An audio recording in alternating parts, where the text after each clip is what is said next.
It's Friday! Which means Hello, what? everyone. What does that mean? What does that mean? What's it mean? What's it mean? What's it mean? It means the weekend is here. And what? What does that mean? Oh, because you work. You have an actual what we used to call, this is an old term from the Middle Ages, a job. Ah, yes, one of them. You have what they call now. If you want to be with me, you got to get a job. Remember that? Ah, yes, Gwen Guthrie. Ain't nothing going on but the rent. Get you, Mr. Hipster. I'm on it. I'm telling you. Straight out of the box here today at the 11 a.m. Handicap Stakes, the men's radio station, sponsored by Coral. It's Angela Lee in the colours of Her Majesty the Queen. Good morning. Followed closely by Ed Grossman. Morning and happy Friday. Hidden the colours of Scobie Breezy, Linda Dave. There, your mother. Happy Friday, boys. They're all safely over the first. It is a happy Friday, actually. What's a job? I know, Ed. What is a job? Thank goodness it is a happy Friday. Why is that? What is making it exceptionally happy? Well, I don't know whether or not this is supposed to be kept under wraps, but I'm seeing it from the rooftops because I'm personally very relieved about it. My parents got the text yesterday, and they have. And you're moving out? They have their first jab tomorrow, and they Costco. It's not Marks and Spencer. Knowing your parents, it's Marks and Spencer in the dairy aisle. It might be an M&S, but yes. This isn't just a jab. This is not just any COVID jab. This is an M&S. This is an M&S jab. Yeah, absolutely. This isn't any old prick. It's an M&S prick. So, all right. I was only being humorous. Go on. So your parents got the what? The text. Who did they get the text from? From an the, aunt. From the an auntie or something like that. No, from their doctor's surgery, innit? Okay. So, yes, it's all good. I hope it's not in Costco, because you know what will happen. You pop in for one vaccination, and you'll come out with a trolley load of 72 vaccinations that you're not going to use. That'll be Costco for you. Thank you very much, Kimmy Lashmar. What did she say? What's she saying? I haven't got me. Okay. The thing is, I don't wear glasses for everything in my life apart from reading. I don't wear them to if I put them on to walk, I walk straight into a wall. But you say thank you. I can't even see the name Kimmy Lashmar. Oh, there we are. Yes, my mum. Yes, hers. So pleased with you, Phil. I think you mean for me, but it's not with me. No, Phil runs the NHS as well. Many people don't realise that. Yes, it's important. How old are they? I am I'm the hidden health secretary. You just didn't realise. Ed Grossman, how old are they, Phil? I will let my mother answer that because I'm most certainly not going to. How do you know it's not a scam text message? Ed, always the optimist. I really respect that in you. Thank you. No, it's because it is from the doctor's surgery that we belong, and other text messages behind it are from said doctor's surgery. So fear not. It is not a scam, thank goodness. Kimmy Lashmar, my mum's 91. Blimey, right? I think my mum got to, what did she get to? I don't know, mid-90s.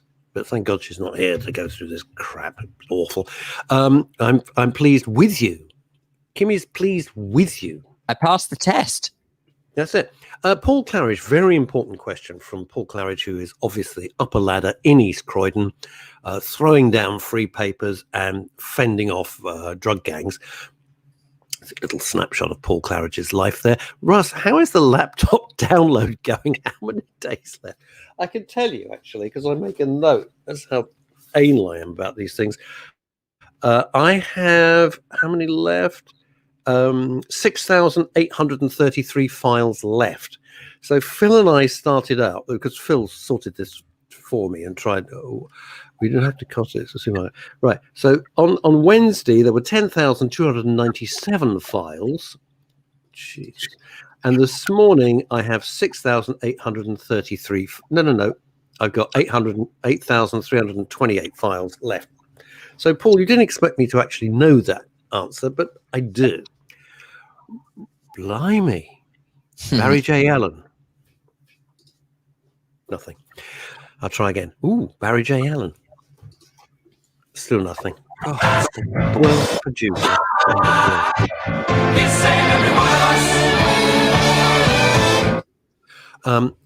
Right, today I'm 53. No work, so family time. Well, happy birthday. Many returns indeed. I got to wish my cousin Francine, if she comes back, I'll do it again. I missed her birthday. You did. That was shameful. Even my mother said, I can't believe Russ didn't wish Fran happy birthday. It didn't come up on my timeline. Oh dear. I don't carry anybody's birthdays in my head. Morning. You know who this is. Quick. Good bit more producing if you don't mind. Well, excuse me, I'm sending links to the guest here, you know. But anyway. Phantom. Crazy name. Crazy gal. Morning. I can't listen as I'm working. When you do that. I'm working. So yes, you got a job suddenly. I do find it extraordinary that you don't damage your throat when you do that, because if I did that, I think I'd rip my vocal cords off. Whatever you think about peaty whiskey, which, by the way, I'm missing terribly. I'm on a diet this week. Don't talk. Anyway, but the point is that if I was to rip my vocal cords off with peaty whiskey, ripping out, I think if I did that. Is it your friend who lives at number 33, Peaty Whiskey? Peaty Whiskey, yeah. Hello, Peaty. How are you? So what is this with this working? Eve Phantom, woman of mystery, says, I can't listen as I'm working now. Oh. Do you think she needs the step ladder to do those shelves in Lidl or what? Maybe she's tall. Maybe she's a tall person. No, I just think she needs a few of those subtitles along the bottom of the screen. Then she'll be able to see exactly what's going on and what's being said. That's exactly right. That's it. Hello, everybody. Peeps, it's Steinman Rauch here. Steinman Rauch was a new film. He's going to be made with my very, very good friend, Tony Klinger. Can it? Good morning, good peeps. There you go. There we are. Kimmy Lashmar. Yes to what? What? My mum's getting Kimmy Lashmar. My mum's getting her vaccination at the local hospice. Blimey, didn't know they were doing that. Good grief. Wow, I'm a bit surprised about that, Kimmy, actually. Good. Surprised. But I'm pleased it's not at the doctor's or hospital like Ray Gelato's experience was absolutely shocking, which he told us about on Monday now. Right, it's a bit horrific, actually. I mean, if you think about it, getting the vaccination at the local hospice, what's that? Just so people don't have to go very far if it goes horribly wrong. What the hell is that? I'll tell you something. You just my Welsh is improving. I know. My Welsh is getting great. One day. I'm not gonna lie, I'm embarrassed for him. Look at that. Nathan James pops in as well. Morning, ladies. Or maybe he's Nathan. Maybe you've moved to Scotland. Maybe you're saying morning, laddies. I don't know. We don't know. Is this one of your This is one of your radio pals, isn't it? It's one of your big radio. Oh, there you go. Shock horror. This had to happen. Breaking news: one of two Brazilian coronavirus variants detected in the UK. There you go. So we banned. I was in a vaguely good mood. Travel. We banned travel from the South American countries to ensure that it doesn't come here. And whoopsie-daisy, too late. There you go. Anyway, here's the I would have been this notion of banning travel from different countries that has a new variant, because unbelievably enough, a virus mutates, and guess what? It's probably going to mutate in the same way. So, big deal. Banning these countries. Hang on, where are you going with this? What do you mean? Back up, Professor Dave. Where are you going with this? Say that again. I'm backing up. Anyway, right. I got 3 hours of this. I know, right? And you're loving it. Bye, everybody. Go on. And our first guest, Suki, is waiting in the wings, and she's looking horrified. Wait. No, she's looking absolutely horrified at what's lying. No, she is not. She is. This woman. This woman is a powerhouse. No. Now Suki's laughing with nerves. So I understand it. Let her be nervous. Let her be nervous. Yeah. Anyway. So yes, and she's a big shot. She's a serious big shot. Is old Suki Thompson. No wonder, but I'm slightly jealous because she's got a very impressive bookshelf behind her. It sort of makes mine look a bit. She can't read. I've met her several times. She can't read. Anyway, all right. Anyway, so yes, what I was saying is that if a virus mutates, I don't understand why they're banning these countries from traveling into the UK. I mean, banned everywhere. That's what I was going to say. If you're going to ban, you should ban everywhere, not just certain countries. But the virus appears to be mutating faster than it's mutating here. The virus mutates. The problem is, it's very simple. Virologists, by the way, just in case you hadn't worked that out. You're a horologist. Here's the thing. If we had been an island, we could have closed our borders and stopped any travel. But of course, we're landlocked here in the United Kingdom, so that can't be done. Oh, hang on a minute. The most stupid decisions. Ed, I'm not going there, but that's quite funny. Mark Brooks. Hi, Mark. My dad had his jab yesterday. He now wants the bookies to be back out. Fabulous. Love it. So does my mum, so he gets out the house. Fantastic. That's just, oh my God. Actually, in all seriousness, for those, there's been quite a few people who have said that their folks have either had the virus, God forbid, have had the vaccine or are getting the vaccine. Can you tell us, by the way, because this is much more in tune to the way we function here at Men's Radio, how's it made you feel? Are you more relaxed about things now? Are you happier, or are you anxious? Because I know there are some people who are still quite anxious about the notion of the virus. But I keep saying it, the vaccine, because they think. Do you know what it is? Because you've been checking your parents' life insurance policies. Your naked greed is abundant. Lee Danford says, looking forward to spending 2 weeks in sunny, rainy, cloudy, and expensive London again this year for my summer holidays. Oh, good luck with that. At this rate, the only viable trip we might be able to make is a trip to the moon. If only we had a spare £350,000. Do you know what? I know 350k is a huge amount of money, but to go to the moon, it doesn't actually sound, in all seriousness, it doesn't sound that expensive. So very much on your own there, then. Coming up in shut up! To go to the moon for 350 grand? You'd think they would be charged. Not long ago, it was like 10 million, 20 million. Well, I said on the plus side, it makes British Airways flights to New York for 750 quid look quite reasonable. So there's some silver cloud and all of that. Anyway, right. The point, but yeah, I can't say that I've got a spare £350,000 to go to the moon. Come on, you're fooling nobody with your whiskey collection and your cravats. We're on to you.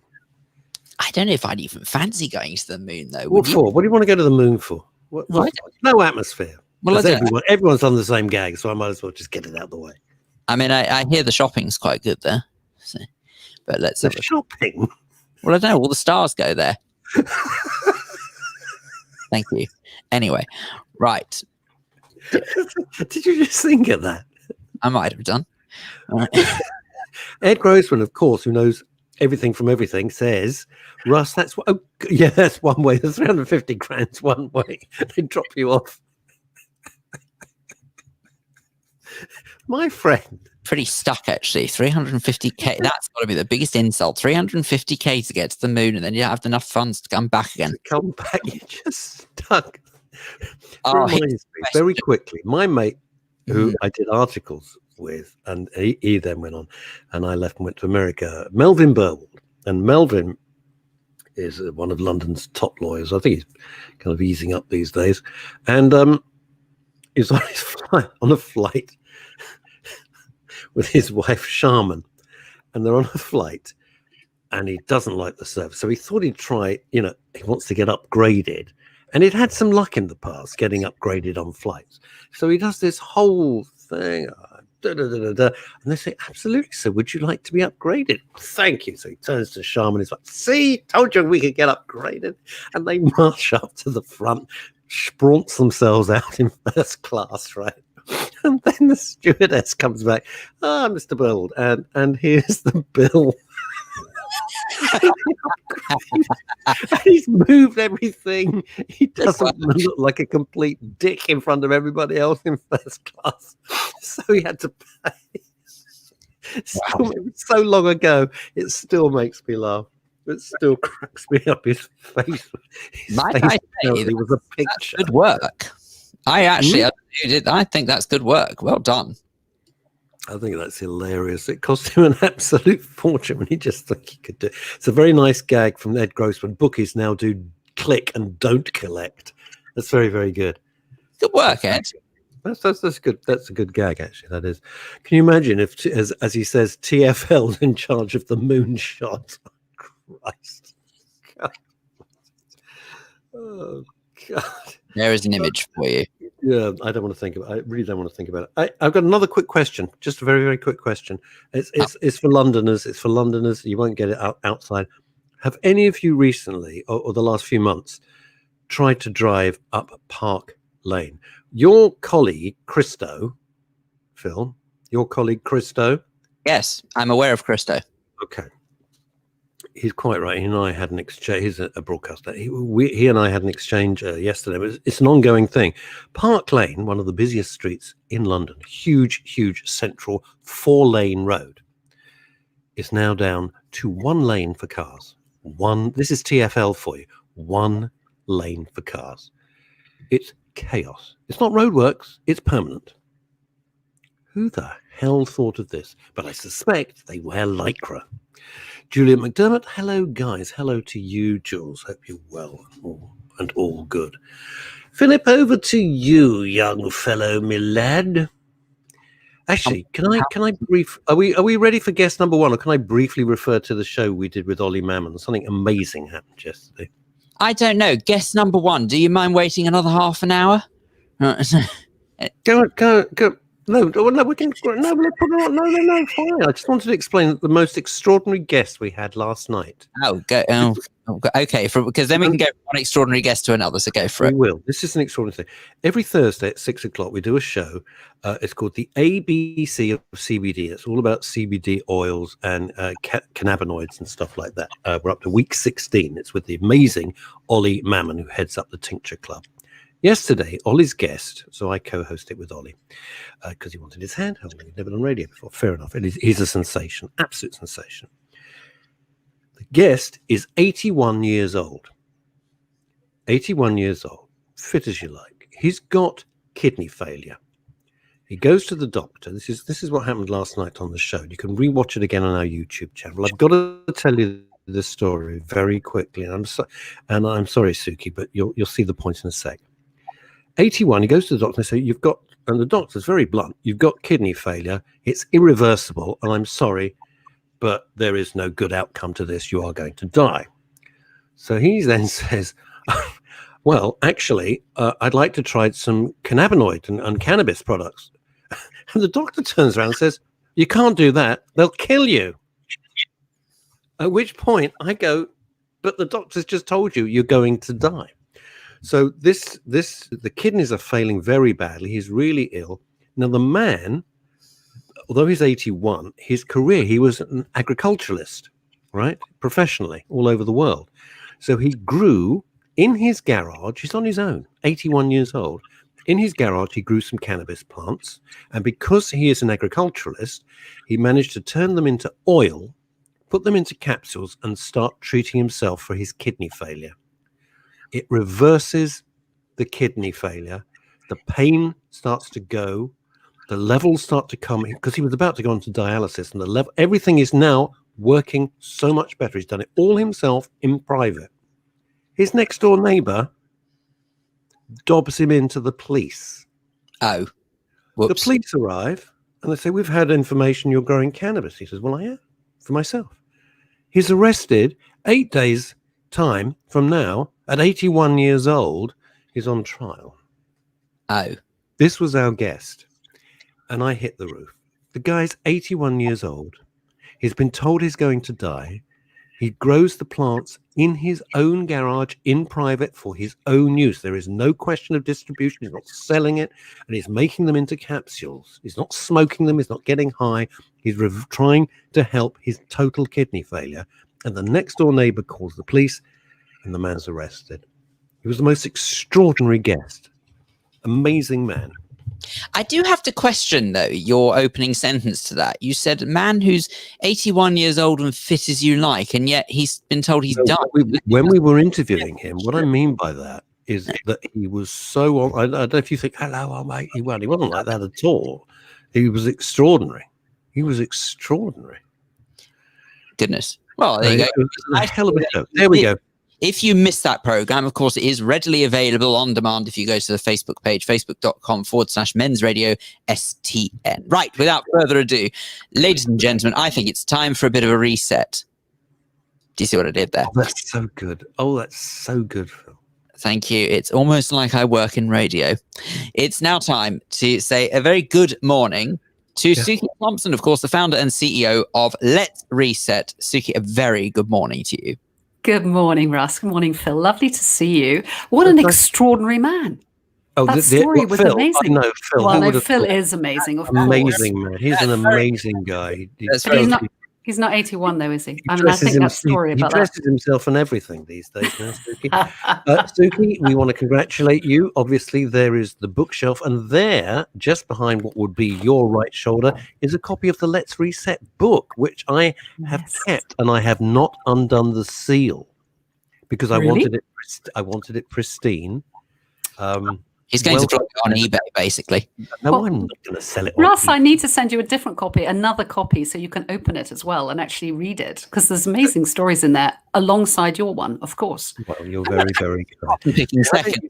I'm sorry, I'm feeling a little bit like, if I'm honest with you, some of the people who are destined to get a vaccination here. I'm seeing one person get 2 books, and I haven't got one yet. Oh, Phil, I'll send you one as well. Phil, no, you'll only be jealous, Phil. It'll only eat you up with the yellow god of jealousy. Right. Suki, you look very, very well. How are you coping in all of this absolute madness since we last met? Well, actually, I am very well, because if you remember when we last met, I was just about to embark on my cancer treatment, which was immunotherapy for a whole year.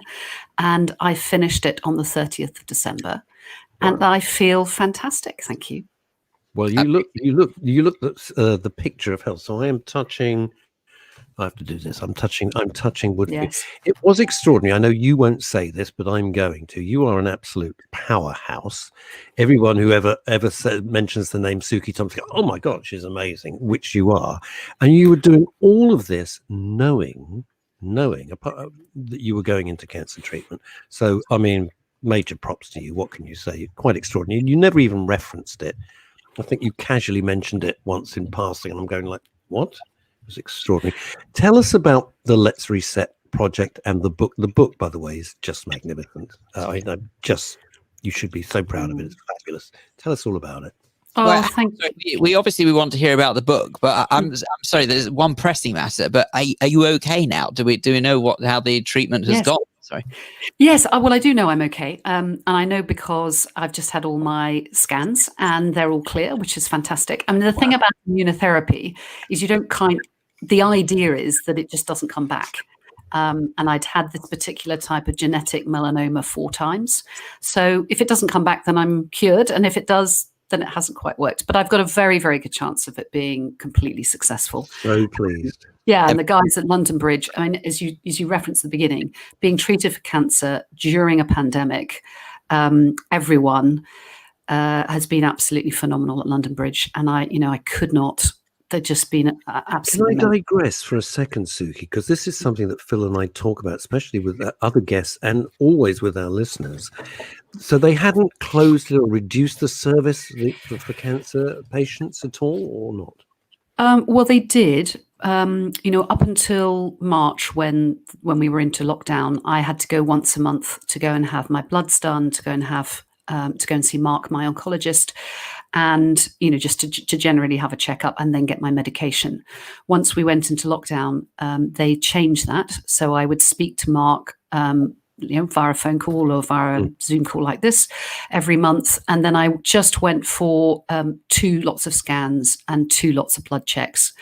I did end up in hospital. In fact, I live down in Cornwall. I have a house in Cornwall, and my daughter is a PWP, so she works as a mental health practitioner.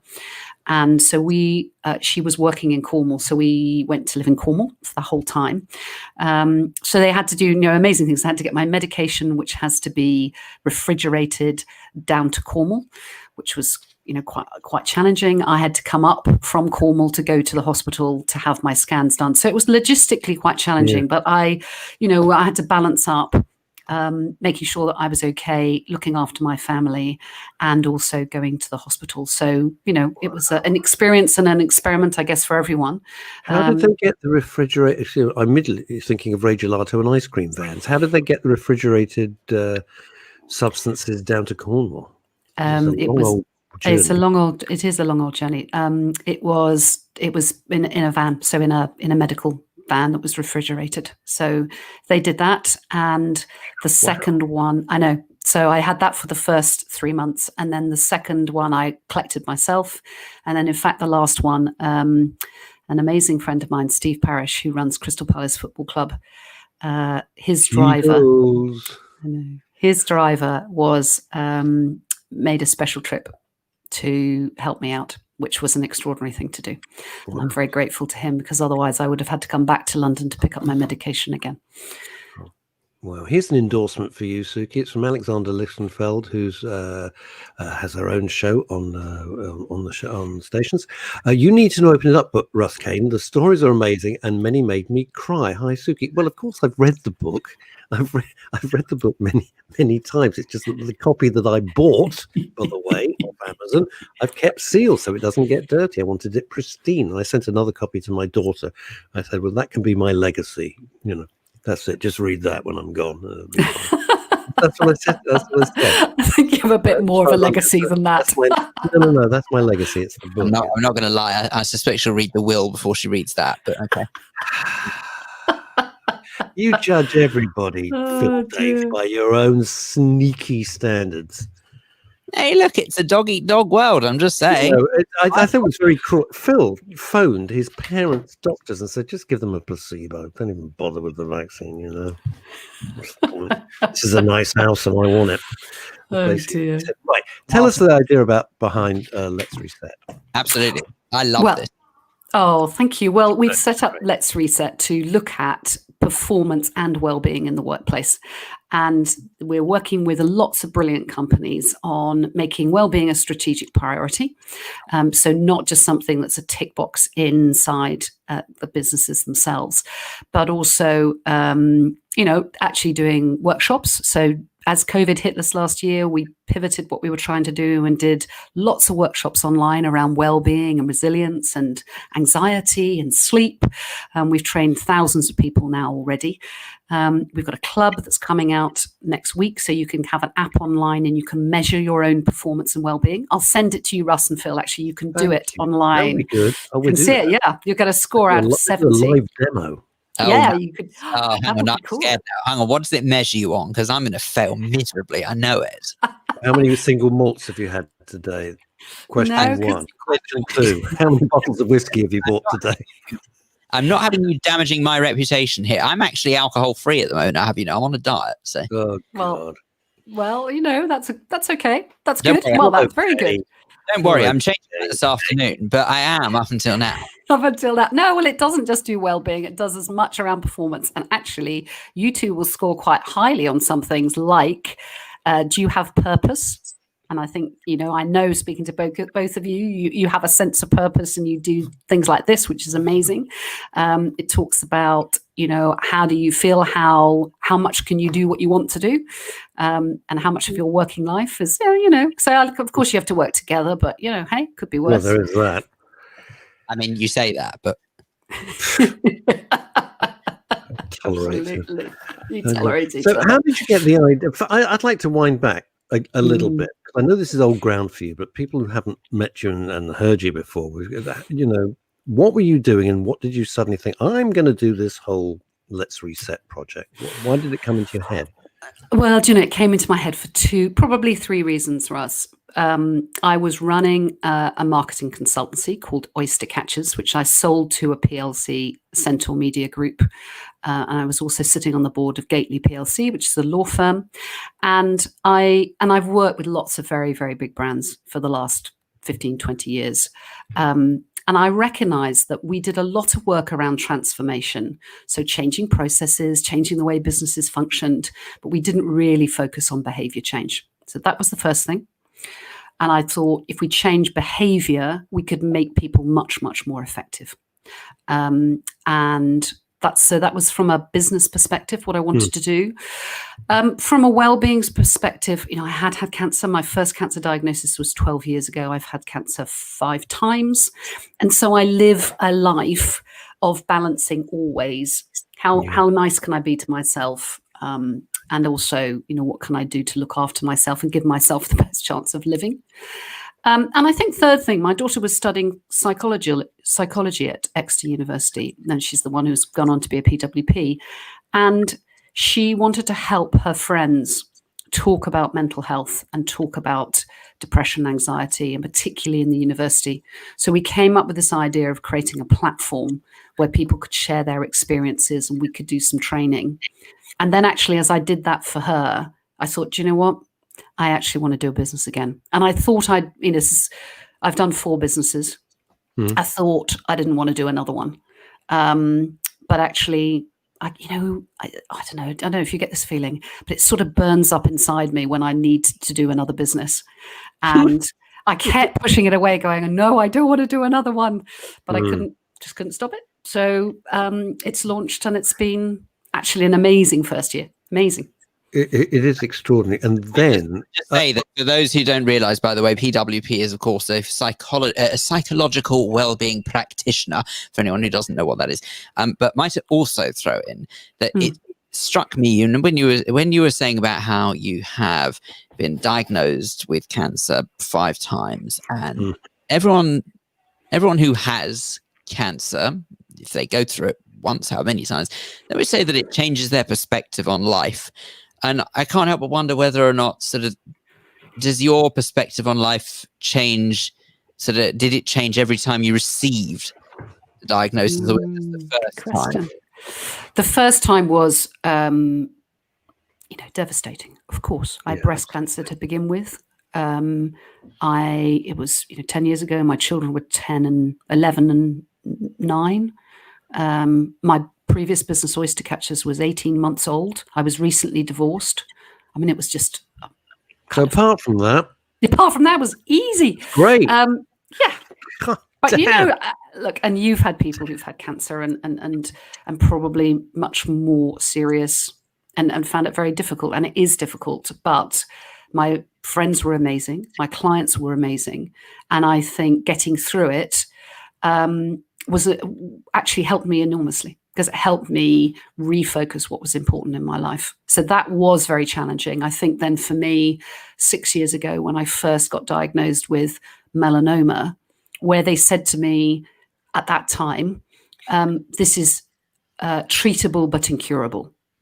So breast cancer for me was, you treat it and then it's kind of, as long as it doesn't come back, you're okay. But that was devastating, because I just thought, well, what do you mean? Well, so every 3 months for 7 years, 8 years now probably, I have had a scan, a complete body scan. I've had 7 operations in that 7-8 years, taking out bits of me because they wondered if they were, if I had cancer again. So I think that has been a much more, not such a significant, massive impact like breast cancer did, but a much more, I'm very aware on a day-to-day basis of living with a cancer diagnosis. And therefore everything counts, doesn't it? It's very interesting how it can make some people, this sounds very odd, even better than they were, because they have to focus. Yeah. And they go, well, I don't know if I've got limited time or what, but I'm going to get rid of everything that's extraneous and everything that really doesn't matter. In other words, don't sweat the small stuff. And I'm going to focus on what really, you are the shining example of this. Now, this has not been a complete waste of time for you, Suki Thompson of Let's Reset, because Lee Durnford, who I always forget, works for this huge company. I'm going to read this out to you, if I may. Here at Mott MacDonald, we take health and well-being very... Look at this, he's writing it down. Of course. This is why she gets ahead. Is that why I do that? You see, these are the tips of the successful people. Just watch Suki Thompson. Here at Mott MacDonald, we take health and well-being very seriously. We're a 17,000 strong workforce. They did the Channel Tunnel. I've met Lee. They did the Channel Tunnel. I said, have you done anything that I might know? Well, the Channel Tunnel. I went, that's good enough. Are you working with us yet? If not, send me some details and I'll introduce you to our... What? They did the Channel Tunnel. So now we know who to blame. Right. I love the Channel Tunnel. Lee is the quiet, most delightful guy. He contacted me out of the blue one day and he said, I've been away. Do you want some cigars? I met him at a railway station and we exchanged cigars. What a charming guy. So I'm going to read this again. Mark McDonald would take health and well-being very seriously. 17,000 strong workforce, Suki Thompson.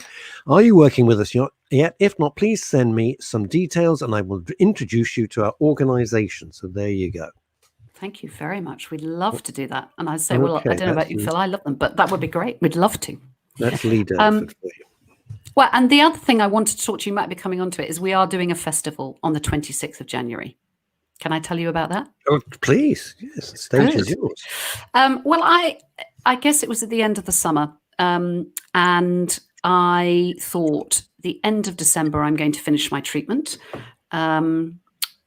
I'd love to do something that's a sort of festival. As you know, having been part of Centaur, they're amazing at doing marketing festivals, and Advertising Week are a brilliant events company, and we've been their wellbeing partner for the last year. I thought it would be cool to do a festival in January where we talked about well-being, performance, creativity. And so we came up with this idea of Power Up, and it's on the 26th of January. And we've pulled together amazing speakers, brilliant workshops across 3 different areas. So you can learn about performance, you can learn about being well, and you can learn some creative ideas. So we've got everything from brilliant speakers like Sebastian James. You know, you will have seen that Boots this week has announced that they are now going to be giving and have started vaccinations, which is a phenomenal thing. So Seb's talking about what's it like to be a leader of an organization like Boots, and how has he managed to do this, and what are Boots doing, and how have they put wellbeing into the workplace. Dame Clara McCall talks about the mental health program and campaign they've been running at ITV. Rose McGowan, the actress and actor, Rose and I are hosting the event. I've got to know Rose quite well over the last few years, and she is brave. She is very brave. No, you're That's the name brave. of her book. I'm brave. You're brave. Oh my gosh. Do you know You what? are very brave. I love Rose. She is feisty and fun and very outspoken. And do you know what? Things don't change if you don't be outspoken sometimes. So I love her for that. But If you don't know who she is, just look up Me Too. That's all you have to do, folks. Just look that up and you'll see exactly who Rose McGowan is. I'll leave it at that. Carrying on. We've got brilliant. If you're a cricket fan, we've got Sir Andrew Strauss and David Nash. They've got a whole thing talking about sport and leadership, how that links together. And David Nashi, as we call him, is talking about his new book. And then we've got some other people who work quite a lot with Let's Reset in the mental health and leadership space. So we've got Jeff McDonald, who's an extraordinary man, David Beanie, Helen Gorman, who's my business partner. We're doing some workshops, and you can learn to do things like Liars and Benefit Cosmetics are going to do a session on contours and cocktails. I thought you actually said you can learn how to be a liar. I thought Phil's going to take that course. You can learn how to be a... And then give me notes. You can learn how to do cocktails and your makeup. I don't need a course for that. What's wrong with you? You're right. You're in radio. How many times? Hang on. This, I think you're talking our language. We can do cocktails. How many times a day, Russ, do I tell you how great you are? I don't need a course on that. You can learn, Phil, how to do your makeup nicely when you're on Zoom calls from day to evening, which might be useful. That, do you know, that I think that actually could come in useful, because I'm a bit worried, you see. At the best of times, I really look quite pasty, you see. Well, no, when it goes on a show that's talking about health and well-being, I'm really concerned at the fact that I look like I haven't got much of a pulse. And the fact that you're sort of saying now that there's a potential makeup course that could help get rid of that, I'm up for it. I think it could work. Wait a minute. And cocktails, Phil. This is a party. This isn't an event. This is a party. All you need, Suki. I won't tell you your business. I don't like to, because you're vaguely successful. You want to add, and we sell Tupperware at the end of the day. We sell Tupperware. You can have it. Have that with my pleasure. There you go. That's what men's radio is all about. Just spreading joy and ideas. No, it's not Tupperware anymore. I thought it was more of those. They did things like they do things like the Ann Summers parties now, don't they? Tupperware is very last century. They don't do that anymore, I thought. No, but you can do an online how to make cocktails. But Liars are a non-alcoholic cocktail company, and spirits you've company. you've lost both of us straight away there. You know what? That's brilliant. They are You've lost absolutely both brilliant. of us straight away, Suki. I'm going to be honest with you. Okay. Now, going back to what you're saying, your daughter, who's Yes. talk about apples and trees, a complete powerhouse like you are, was that the young lady who was a couple of tables away when we had lunch? Was that the one? Am I going mad? Jazz, yes. You met Jazz. Yeah. I did. Yeah. Okay. Yes. Yeah. So Excellent. Jazz is she's a PWP, but she also does some work with us at Let's Reset. She's one of our directors, and she works particularly in education. So we do some of our courses for universities. Kimmy Lashmar is saying this. I'm sorry. What's Reset? Well, we've covered that, Kim. So you're gonna have to watch it back on YouTube. But what's the book? The book is freaking stunning. You can get it on Amazon. I'm doing the plugging for you. I don't care. Yeah, thank you. And the photos explain who the photographer is. So anyone who's looking, you can see this here. They're all looking. They're all looking. The photographer is an amazing man called Rankin, and Yep. Rankin is I would say he's probably our best well-known photographer in the UK. He's alive Yep. at the moment. Yep. And look, this is your page. Oh gosh, there I am. There I am. Look. Oh, look at that. Now, do you know, I remember when Russ used that photo as his profile pic on Facebook. Yeah. It's a fascinating thing. I've got to jump in here because Rankin has a ferocious reputation. He doesn't suffer fools. So I was very nervous, and I was invited totally out of the blue because we'd never met, and totally out of the blue. Would you like to be part of the Let's Reset book? I went, well, okay, what is it? They said the photography is Rankin. So I just thought you're having a laugh, I assume, right? Because many people won't know, if you want a black and white portrait by Rankin, it will set you back £10,000. It will. £10,000 to have your portrait by Rankin. So I thought, I'm in. So I went along, and I was very nervous meeting this guy. He was so charming. We just yacked about radio, and we had such a laugh. And he was just absolutely isn't it weird how people have these reputations of being monsters, and you meet them, and they're just great, and then other people think, I bet they're nice, and they're horrible. No, do you know what? You're absolutely right. And the reason that Rankin and I absolutely adore him, and we were doing a different book around creativity together. And he was just so lovely, and he's an amazing man. And we made it into a kind of party, didn't we, Russ? So there was lots of people there. I mean, all of us. All right, obviously, because I've been doing this since '84. So we've done lots of photo shoots and all that sort of thing. It's part of the game, and that's what it is. But there were a lot of people there who had never had a professional photographer, aiming their expensive cameras at them. So of course they were very nervous. I was nervous, but they were very nervous. And you made sure that everybody was completely put at ease. And there was the most lovely, as you say, sort of party atmosphere in his huge studio. And of course, with 1,000 people running around doing all this stuff. It's not just him and a Brownie 127, when you're having your photo taken, there's him plus at least another 6 people holding the lights, and it was tremendous. Yeah, absolutely. And we did makeup, we did hair for people had drinks, and it was fun. And actually, one of the things that was fascinating for me was, which I hadn't appreciated, because people did open up and tell their stories, which is what I wanted them to do. Didn't they? Just some of those stories in the book. Wow. They're amazing, aren't they? Oh, yeah, they are amazing. And can I just actually, Suki, because you're probably one of the few people who's been on this program who could appreciate this.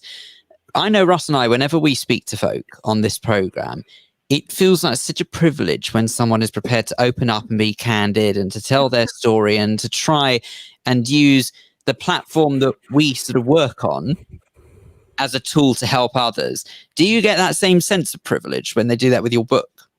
Oh, absolutely. And I'm launching a podcast at our festival, Power Up Festival. And my first guest is Paul Pomeroy, who's the chief exec of McDonald's, and talks about the impact of his father on him. You're amazing. Because you never say, and I'm speaking to Fred Smith, who's an electrician in Croydon and he's had a bit of a rough time. It's like every time having a conversation with you, and I'm talking to this one, what does he want? Well, he runs the world. What does this guy do? He runs Europe. He runs the universe. He's head of planet Pluto. It's amazing. Just out of wild curiosity, have you got yourself a producer for said podcast?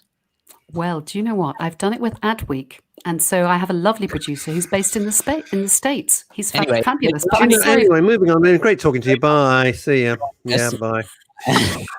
Yeah, she's I gone. should have done it Oh, with you're you. I back. didn't think about that. Yeah, I'm back. It's Sorry. a shame you did. It's a shame you didn't think. I know we could get one of the top radio and podcast producers in the country who happens to live in Hertfordshire. Well, Oh. Phil, do you know, I'm so sorry. I should have done that with you. Oh, don't you worry about it. It's absolutely fine. Do you know what it is? God, he's going to sulk for weeks now. You know that he'll be sulky Thompson. Never mind about Suki Thompson. Not at all. It's just I just feel so quite passionate about sort of keeping productions in house. You see, like in the country, but it's fine. If you want to turn to America, sadly, they've got some very good podcast producers in America. Ed Grossman. No, I didn't pay 10 grand for a snap. This was all part of this amazing Let's Reset program. Yeah, I love No, but we did raise money for Mind. So people did donate to Mind, which was absolutely brilliant. And then you did a wonderful launch. You did a wonderful launch. We did. I think it was one of the last things I had. I think that was almost one of the last things I ever attended before the world went mad and shut down. Well, do you know, I think we did. And it was at John Lewis, wasn't it? It was absolutely fabulous. Yeah, we had they were so kind. Upstairs. Upstairs and John Lewis. It was weird. This message just come in from Chrissy Holt. She says, our friend in the UK has had skin cancer for 30 plus years. Lots of treatment plus prostate, but he is 77 and still working. I don't know if I could be the same. I always wondered, Chrissy, it's funny, it's not funny, but you know what I mean? It's coincidental you say that, because I've often wondered, based on sort of incredibly privileged that I am, that touch wood, haven't experienced anything like that to date. And obviously, you know, long may that continue, but who knows? No one knows what's around the corner. I always think the same. I always think, I don't think I could carry on. I don't think I could do anything. But Suki, you're most certainly best placed to say this. I take it that sort of if you had any thoughts along those lines pre-diagnosis, they soon disappear post-diagnosis. What about carrying on working? We're just carrying on full stop. Carrying on, I think.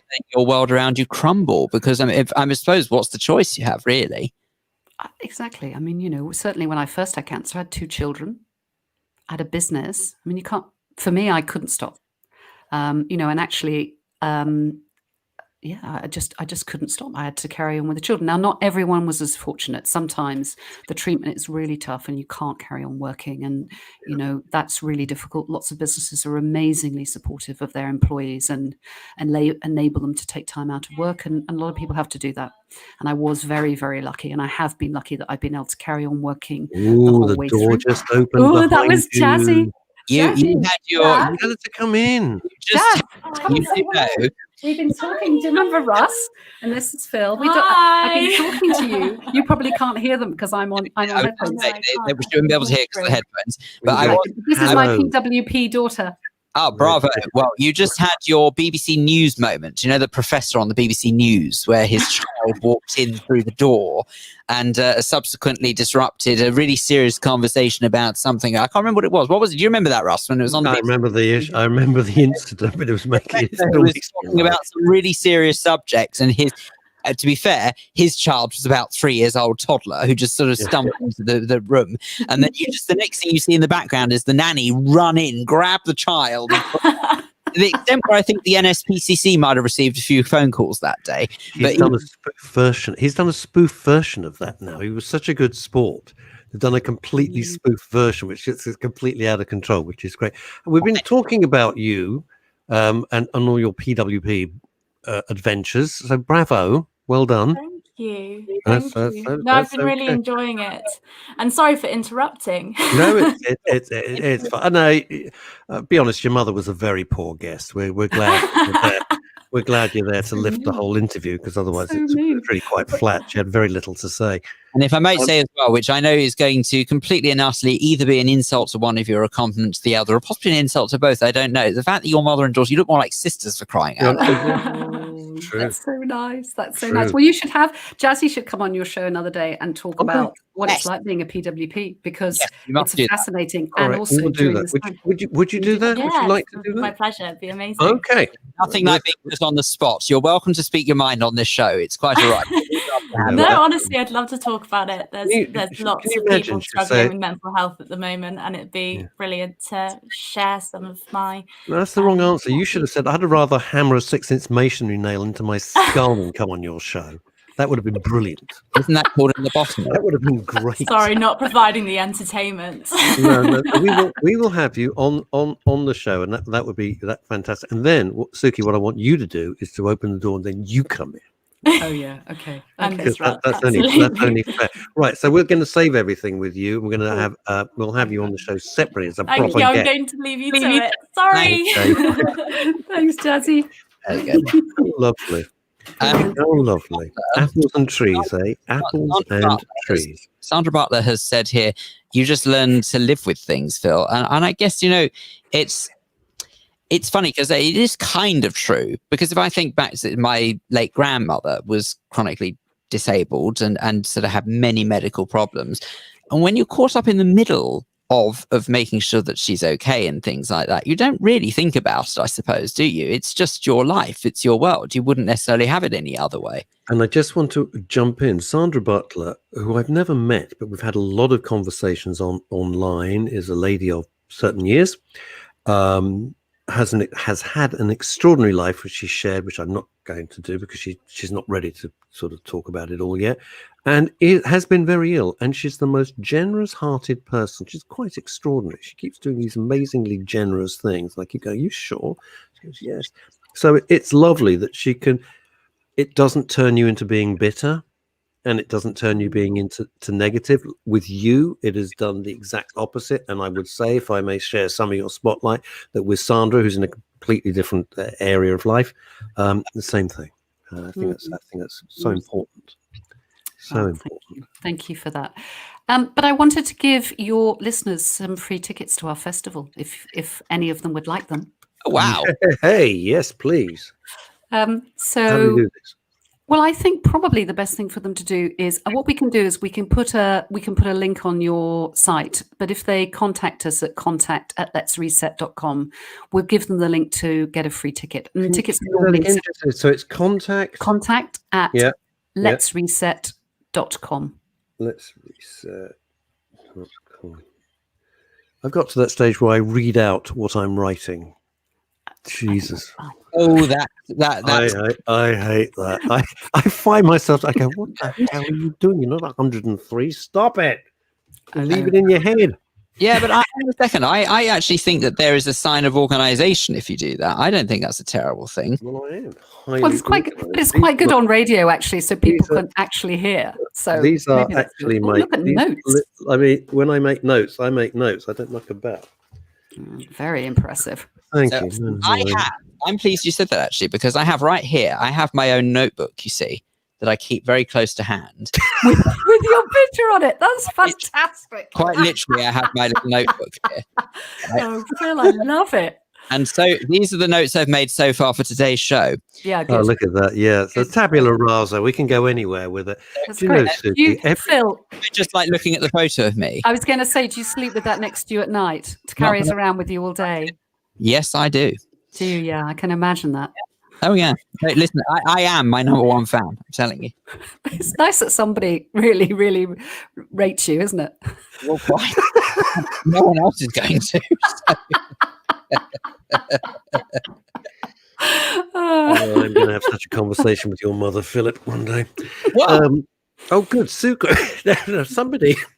Look, you would get on. Somebody that you, Suki, would get on very. What? Can I just point out, when Carly Simon writes a song about you, the least you can do is follow through with it. Absolutely. Anyway, yeah, you are the Warren Beatty of Hertfordshire. Now, a lady that I know would get on with very, very well, Suki, is called Sue Cressman. I don't know if your paths have ever crossed. No, I don't know. Sue. But this is somebody you should making a little introduction here. You should hook up with. Sue runs, and I never met her. Well, I had met her. I'd forgotten. But through Variety, the children's charity, but oddly enough, when it was Variety Club, she is the Grand Fromage and owner of a place called Nailcoat Hall. which is a huge golf course. And she's been suffering because they've so far lost 75 weddings. 75 weddings she's lost. And you're very similar. You both had health problems, let's put it that way. And also you are total go-getters. You just boom, you go and do it. And Sue does that running Nail Coat Hall, which she's done highly successfully for many years. And you with all your various interests and oyster catchers and Let's Reset. So I think you two should just we'd love at least say hello to each other, because I think there's a lot of, to use the word I used to use in marketing, synergy. Synergy. I'm now going to wash my mouth out with Lysol because I hate the word synergy. Sandra Butler says this, Suki, and this is a big question I would like to ask you, actually. Sandra says this: thanks, Russ, but life is what you make it, and you can share certain bits if you want to. No, I think that's up for you, Sandra. And when you're ready, because your story is quite extraordinary. Yes, Sue Cressman says, can you Facebook friend her? Because honestly, I think you've got a lot to talk about. I will, Sue. I'd love to. I'm going back to your cancer. We're almost hurtling out of time, and I don't want to run out of time. No, okay. I want to ask a key question. Yes, well, you ask your key question then. Which is this. A lot of our guests, it's something that I believe, I think Phil believes it as well, that the brain is the biggest pharmaceutical organization that you could find, let alone the head man at Boots. Do you believe that having a positive attitude helps in fighting illnesses, or specifically cancer, but other things? Do you think that helps? Yes, absolutely, it does. Yeah.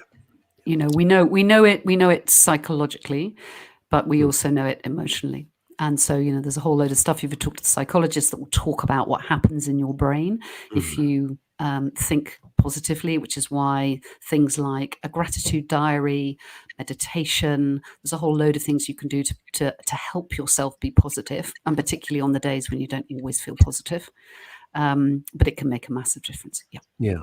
Suki, if I may just say before we do run out of time, that I have found that there are certain people that we meet in this world where energy, and I don't know whether or not people believe in this, but I'm a great believer in it, that people give off sort of positive energy, as it were, that they have sort of something about them that is very contagious and makes you as an individual feel good, or makes one feel good about oneself. And you are most certainly that. And I am so happy that we've had you on today's program, and thank you for joining us. And will you please come back again? Oh, I'd love to, Phil and Russ. Thank you so much for having me. It's been such a laugh. I haven't laughed so much for ages. So thank you. And I hope that lots of your listeners will come to our festival. We'd love to give them some tickets. We will be plugging it, I can assure you. Remind them before you disappear. Where do they go? Where do they go for more information on the festival, and where do they find your book as well? Yep. So contact at letsreset.com, and we'll get them some tickets. If they either go onto Amazon, the book's called Let's Reset. If they come onto our platform, letsreset.com, they can buy a book, they can find out about the festival, or they can just find out about Let's Reset in general. Suki Thompson, you're a marvel. Thank you very much indeed. Thank you. Bye. Bye. Bye. Actually, great. I'm going to have to shut my door.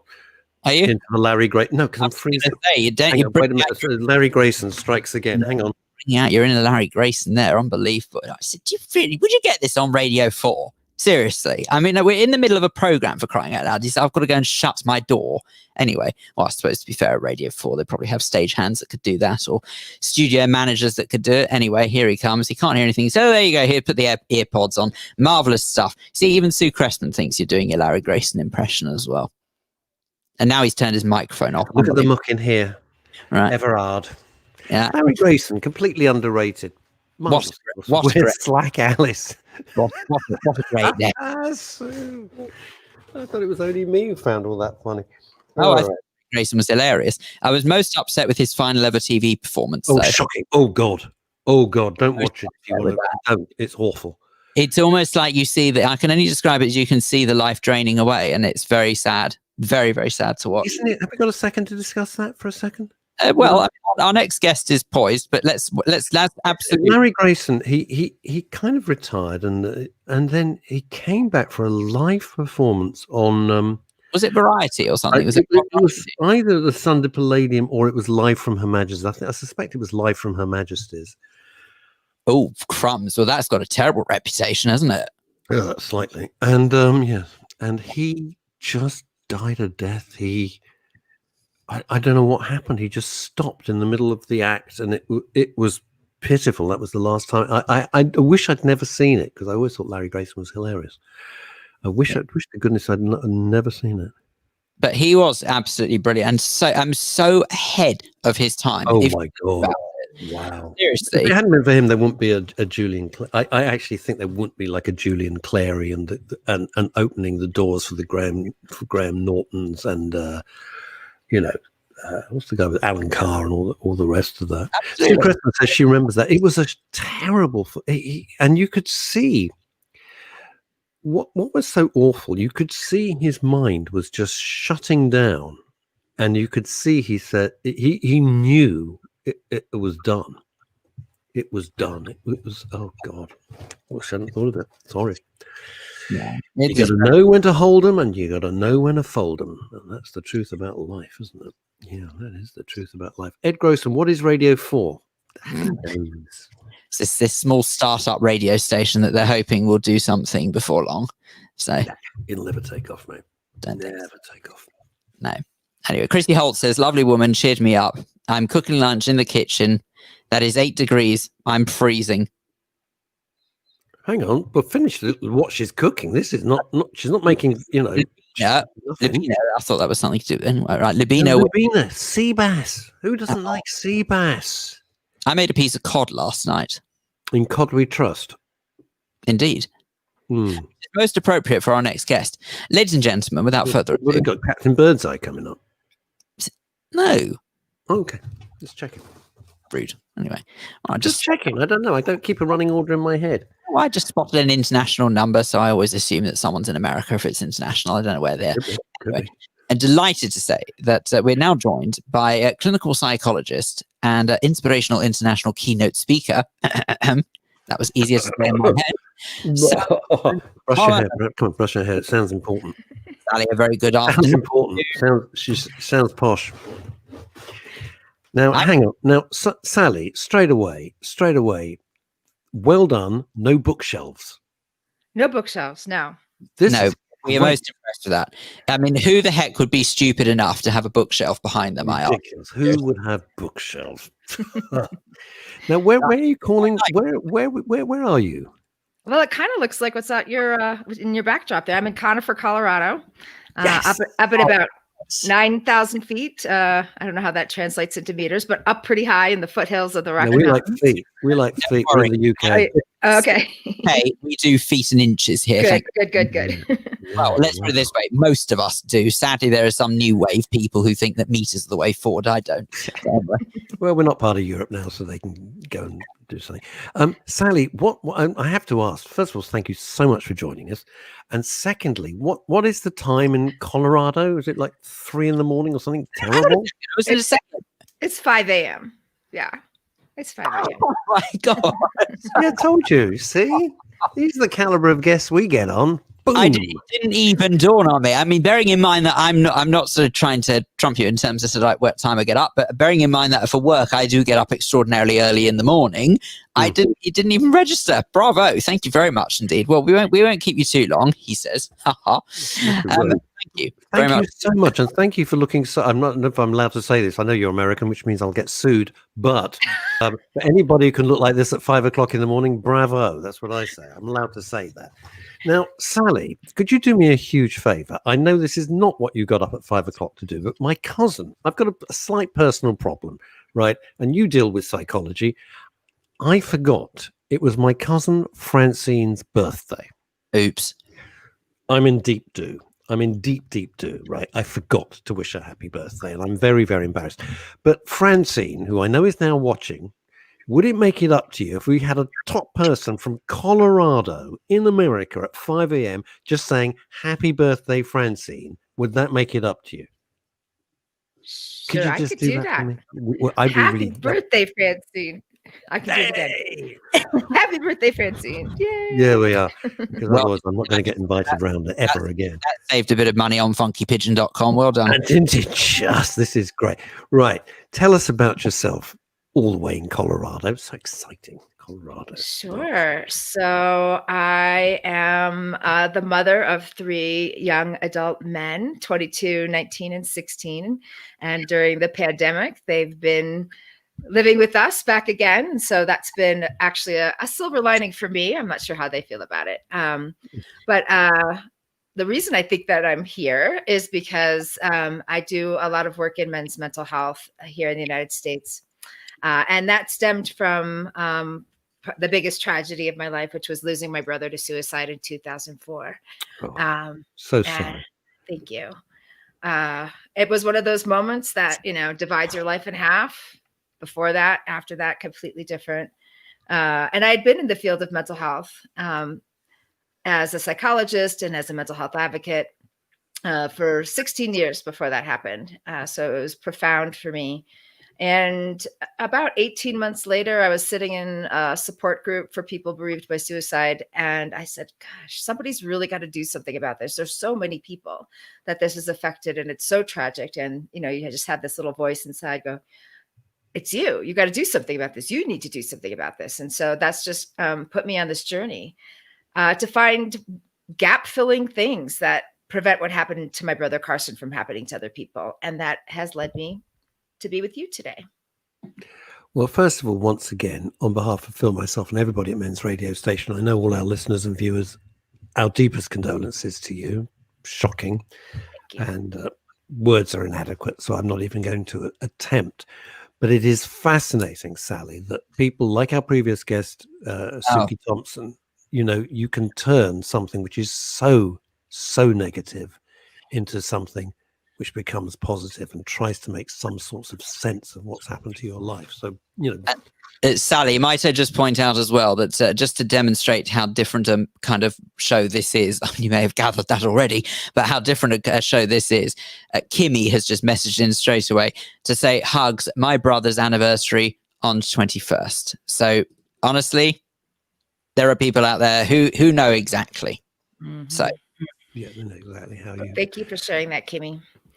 Yeah, I really hope that the answer to this is no, but I know people who have lost relatives to them taking their own life, and one thing that they all seem to say is that they have this most overwhelming sense of guilt that they couldn't do anything and do more. Please tell me that that's not you, because I would like to think that sort of based on being, I think inspired is the wrong word, but motivated to do something off the back of such a horrible event. I'm hoping that guilt doesn't plague you in the way that it does some people. It doesn't, actually. I mean, I do feel like I did everything I knew what to do at the time. I used all the tools I had. I know a lot more today than I did then, but I did everything. We knew he was in trouble, and we did everything that we could. And I also didn't have anger. Sometimes people feel a lot of anger at the deceased, like, why didn't you, or how could you? I didn't have that too. I just have still to this day, just an overwhelming sadness that someone I loved so much was in so much pain. That he couldn't see any way through. That's just such a tragedy.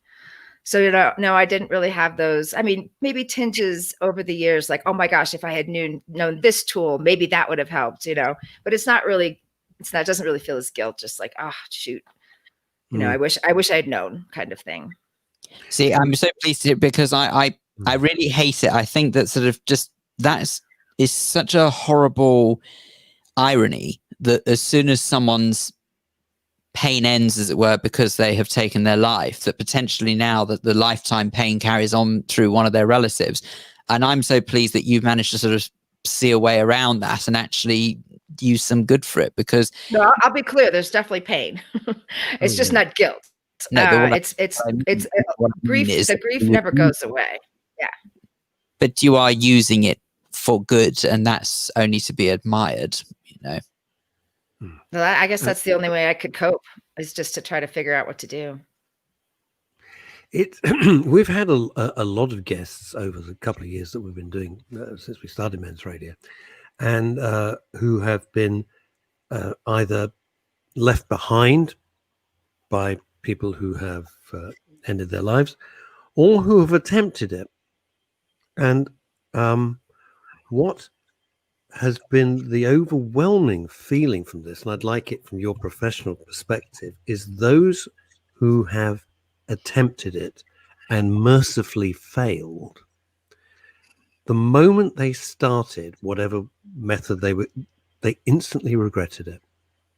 And Phil and I have always, come out of that when we had the studio before pandemic. We had to close the studio, but we've come out and go, wow, it's draining and exhausting and very emotional. But they've all said the one common thread from all different walks of life and ages and backgrounds, they regretted it instantly and was so pleased that, this sounds convoluted, that they failed, Let me just unpack that. Let me unpack that language just for a second. Okay. They didn't fail. They succeeded in living. It's an important twist on the language. They were courageous and they stayed, right? When you talk about it that way, then you see them in a whole different light than they failed at suicide, right? And I work with many suicide attempt survivors, and they are the inspiration for my work. Because they are coming forward with their stories, and they're incredibly inspirational on how they managed to live through that moment and oftentimes grow through their most darkest day and learn a lot of things about themselves and their world, and pivot to a whole different way of being. Some of them get sober. Some of them have spiritual awakenings. Some of them get out of toxic situations, and they become models for so many other people who find themselves in that dark space. It was such a powerful thing you just said. Could you give us that phrasing again? Because we've never heard that before. No, there's new. A whole world of language discussion topics we could cover, because our language around mental health and suicide is so laden with preconceptions and misinformations and myths and historical understandings that are not that are really pejorative today. So the language of successful suicide and failed suicide, just everybody cringes when they say that. Like success at suicide, which is this horrible, tragic thing, and we're using a celebratory word, or failed at it when really they found the courage to live through it. Nuance and language around this matters greatly. And same with committed suicide, right? So committed came out of a time when we primarily thought of suicide as a sin and a crime. And that's not the case today. So we just say they died by suicide, just like we'd say they died of cancer, just matter of fact, without all of this other laden language that makes us feel that this is daunting or taboo or strange or uncommon or weird or evil. It's a common thing that people go through. Now, interestingly, Sally, criminal, isn't it? If you think about it, sort of just a simple word can stick in the mind. And I'll be honest, in all the time we've been doing this show, and I've worked with friends who are very sort of much into working in mental health and well-being, and I've never really sort of thought of the impact that subliminal, simple wording can have such a really massive impact, I suppose. Yeah. It's interesting, Sally, because when we're dealing with this, which is a hugely sensitive subject, especially if I may say, of course, in your case, despite you being a professional, it's a very personal matter. The use of language and trying to find the right words is extremely difficult.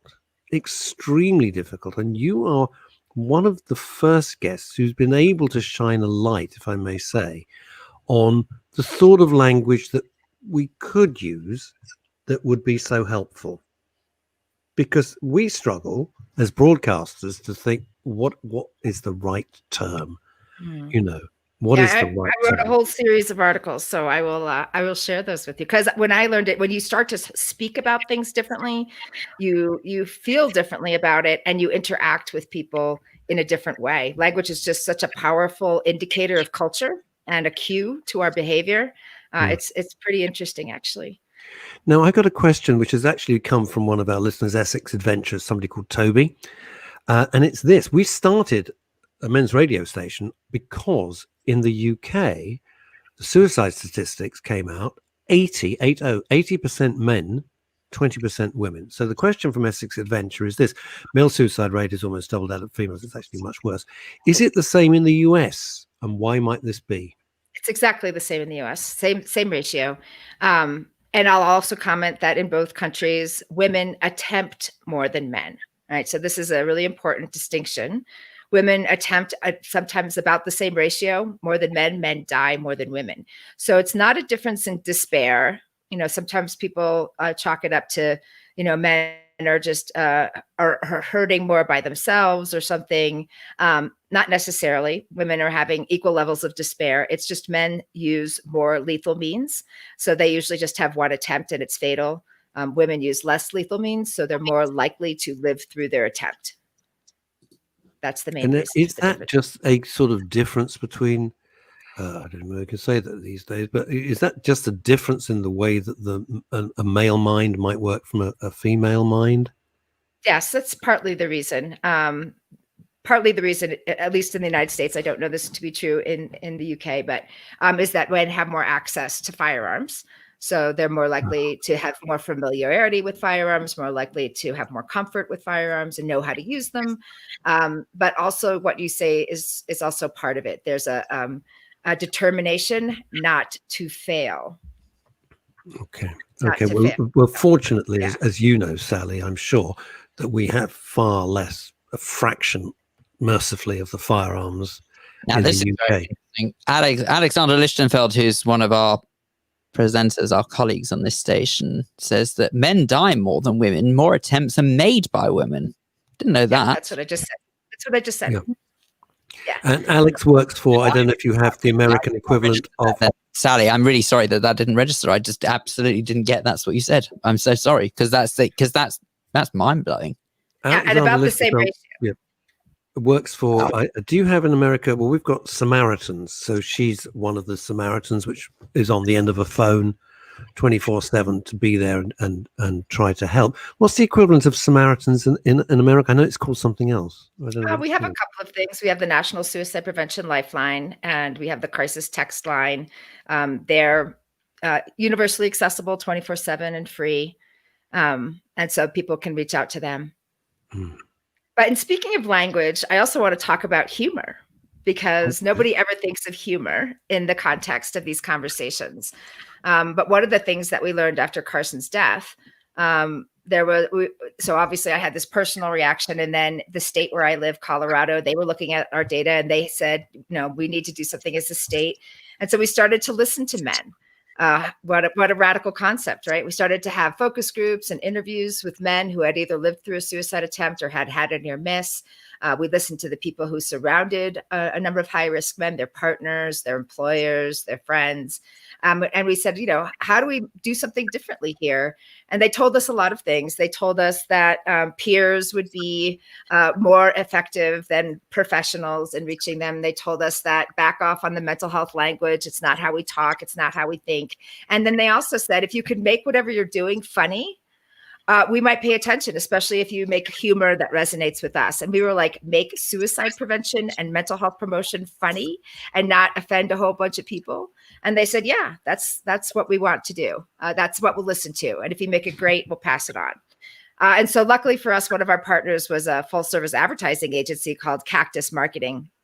And they created this campaign, Man Therapy, sent you some of the audio and visual assets that used humor to engage men to think about mental health differently.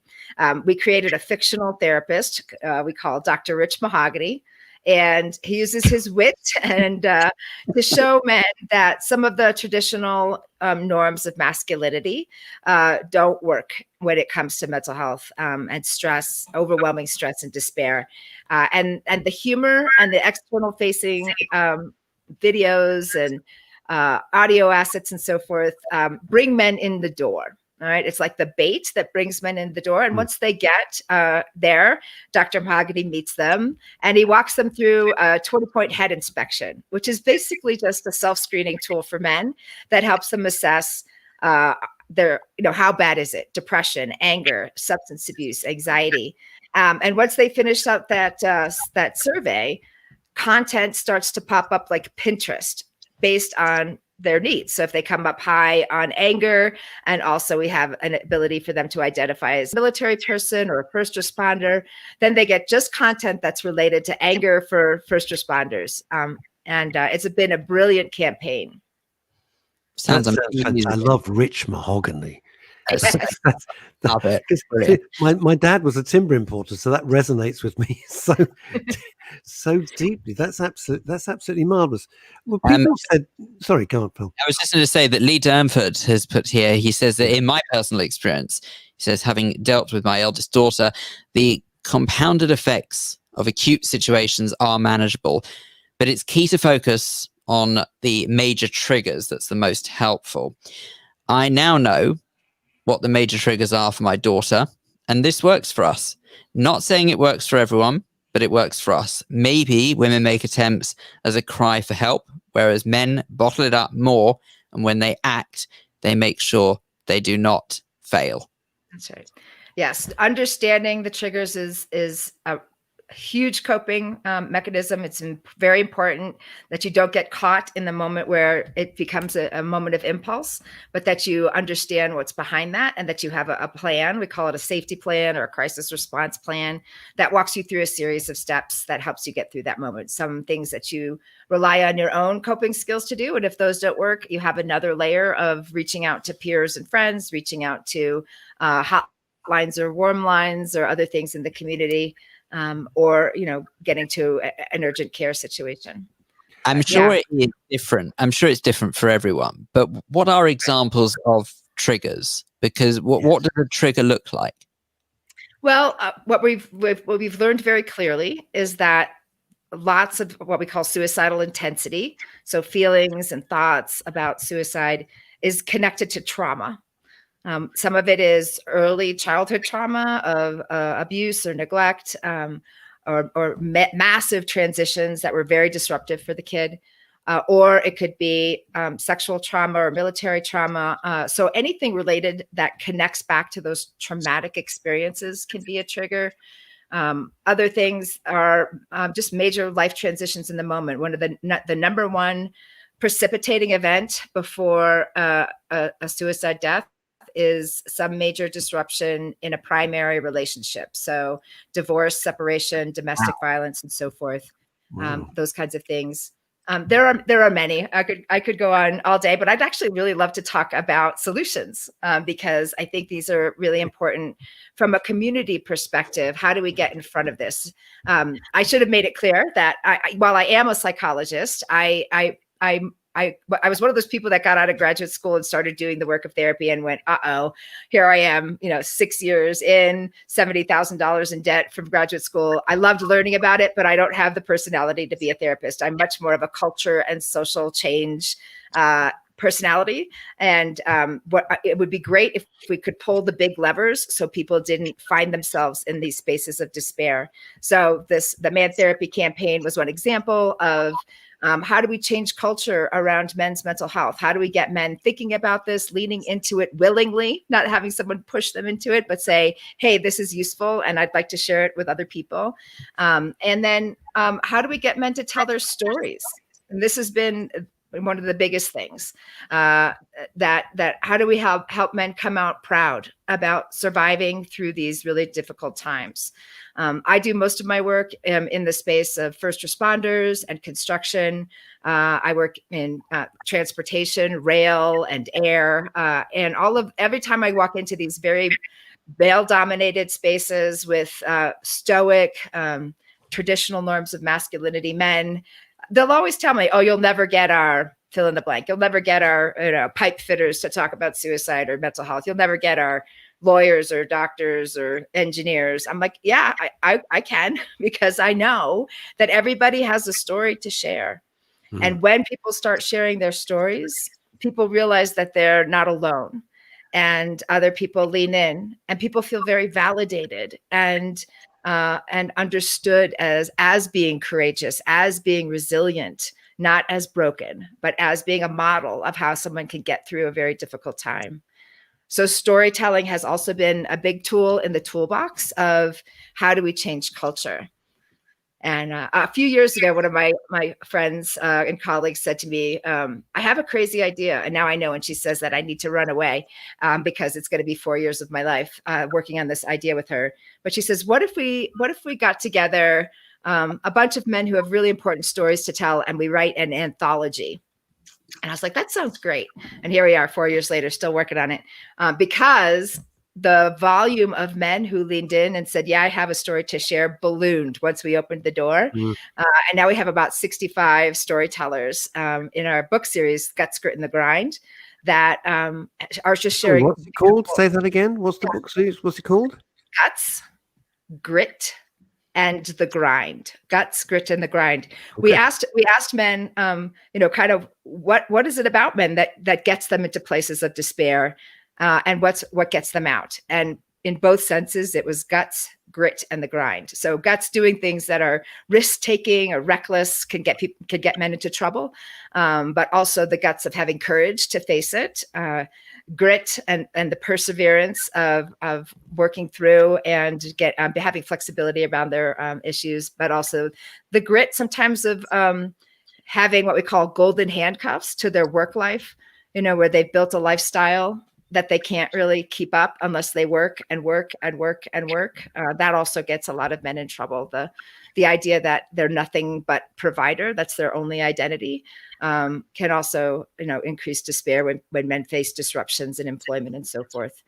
But anyway, this community of storytellers has been absolutely inspiring to me, like another healing thing. I wish my brother could have met all these men who'd share stories about coming through addiction and depression, coming through trauma, coming through suicide attempts or suicide loss.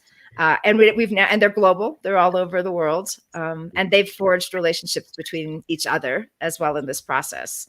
So it's been a really fun passion project.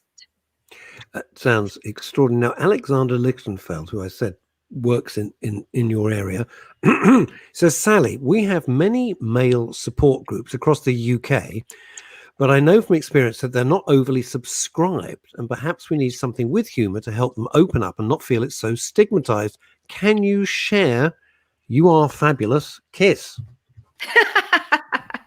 Oh, well, that's the British way of saying thanks. Yes. No. So support groups can be helpful if the right mix of men are in them. But what we have found, also same in the literature, is that kind of face-to-face talking and intense sharing makes many men uncomfortable. But when they're side by side, shoulder to shoulder, focused on something else, then stories just kind of emerge organically and it doesn't feel so intense. So one of the examples I love to share around this is the Men's Shed project from Australia. I don't know if you've ever had any of the Men's Shed people on your program, but if not, you absolutely need to. So this started organically in rural places in Australia where, just like here, they noticed that especially older men were dying in isolation and despair at very high rates. And they said, we could do something to help these men connect with one another. So they literally started creating sheds in rural Australia where the men would come together, 1 or 2 times a week, and they would build stuff or they would fix stuff. They would build furniture, they would fix cars. And they also know that as they're doing this over their coffee or their beers, they're chatting about their lives. They're talking about their kids. They're talking about their health. And it forged this sense of bonding between them. And it has now been researched to show that it improved men's mental health in a tremendous way. So that Men's Shed idea has now been replicated all over, US, Canada, et cetera. It's been such an innovative approach to men's mental health. They don't always need therapy. Sometimes what they need is connection and a sense of purpose that can be recreated in a number of different ways. I need to ask you to be very modest now. I don't know if you'll know the answer to this or if you're prepared to share it, even if you do. But do you know roughly how many people that your work might have helped over the years you've been doing this? We have a couple of metrics. So the with the Man Therapy campaign, We do know that, I think probably at this point, somewhere close to 250 to 300,000 men have completed the 20-point head inspection. Excuse me? Oh, Yeah. What? Yeah. So it's been around since 2013. So this didn't happen overnight, but that's really exciting, right? That many men took the time Sally, to answer I've a got to 20, tell you, 20 Sally, point head when you got inspection. to the words 250, I thought, that's fantastic. Then you added the word 1,000. And I'm like, what? Yeah. I thought you were going to say me around 250. I thought, amazing. 250, 300 people. I thought that was a sensational result. Then you go 250, 300,000. No, and the man therapy thing is not just me. It's a team of us, and but it's been one of the coolest things I've gotten to be a part of. And we had the CDC, the Centers for Disease Control and Prevention, funded a 5-year randomized control trial, which is highfalutin science, in the state of Michigan, where we randomly assigned men to go through the man therapy experience and do the 20-point head inspection and explore all the tools and everything, versus men who didn't get that experience, got something similar. And 5 years later, I can tell you that it does work, that it's not just a cool idea, but that statistically significantly, the men who went through man therapy were less suicidal after they went through this website experience. And that's a very exciting finding. So we have a question for you. Would you use UK stories to add to the mix? Says Alexandra. I've interviewed a lot of men on my show, Business Culture, focusing on mental health and well-being in the workplace. Let me know. Yes, please reach out. We would love to connect. All right, we will connect you two up. I'm sure you're getting it. Chrissy Holt says, "What an achievement! Well done." What about this as an idea? Kimmy Lashmar says, "Yes, a car drive with no eye contact is a great way to talk." That's I right. Can see the logic side by side, yeah, walking. Sitting at a coffee bar, having tea or whatever, side by side in the car, all of those, taking a hike. It just kind of lessens a little bit of the intensity so that people can relax into the conversation. That's really interesting, because I've not thought of this before, but there was actually a friend of mine who, this individual will remain nameless, but let's just say that this individual is not the best when it comes to talking about how they feel and what they think. And I remember there was a time when it was just the two of us in the car. I don't remember where we were going, but it was the first time I'd actually spoken to this individual properly. Does that sound really silly? We've been friends for years, but it was the first time we've properly spoken. In other words, speaking about genuinely how this person felt about things in life, and started almost, not completely, but started almost opening up on a problem that I suspect plagues them, and I still believe does plague them now. And that's really strange, actually. It's something about eye contact that obviously sort of does freak people out when it comes to talking. A little bit. And a lot of our conversations are so much on like, what's happening? What are we going to do? Like, fix the problem. Whereas when you're in a space where you're just sitting with someone in wonderment and curiosity, and again, you're eliciting stories from one another, that's where that deeper connection happens. So there's actually, there's tools out there to help you facilitate those conversations, certain types of questions that you can ask that help people open up and disclose. And it could be just like, can you tell me this particular type of memory from your childhood or a turning point in your life? And that's how you discover more about one another. And sometimes through those conversations that sounded like just happened organically with you and your friend, that's where you can get to those deeper places of what was profoundly impactful for someone.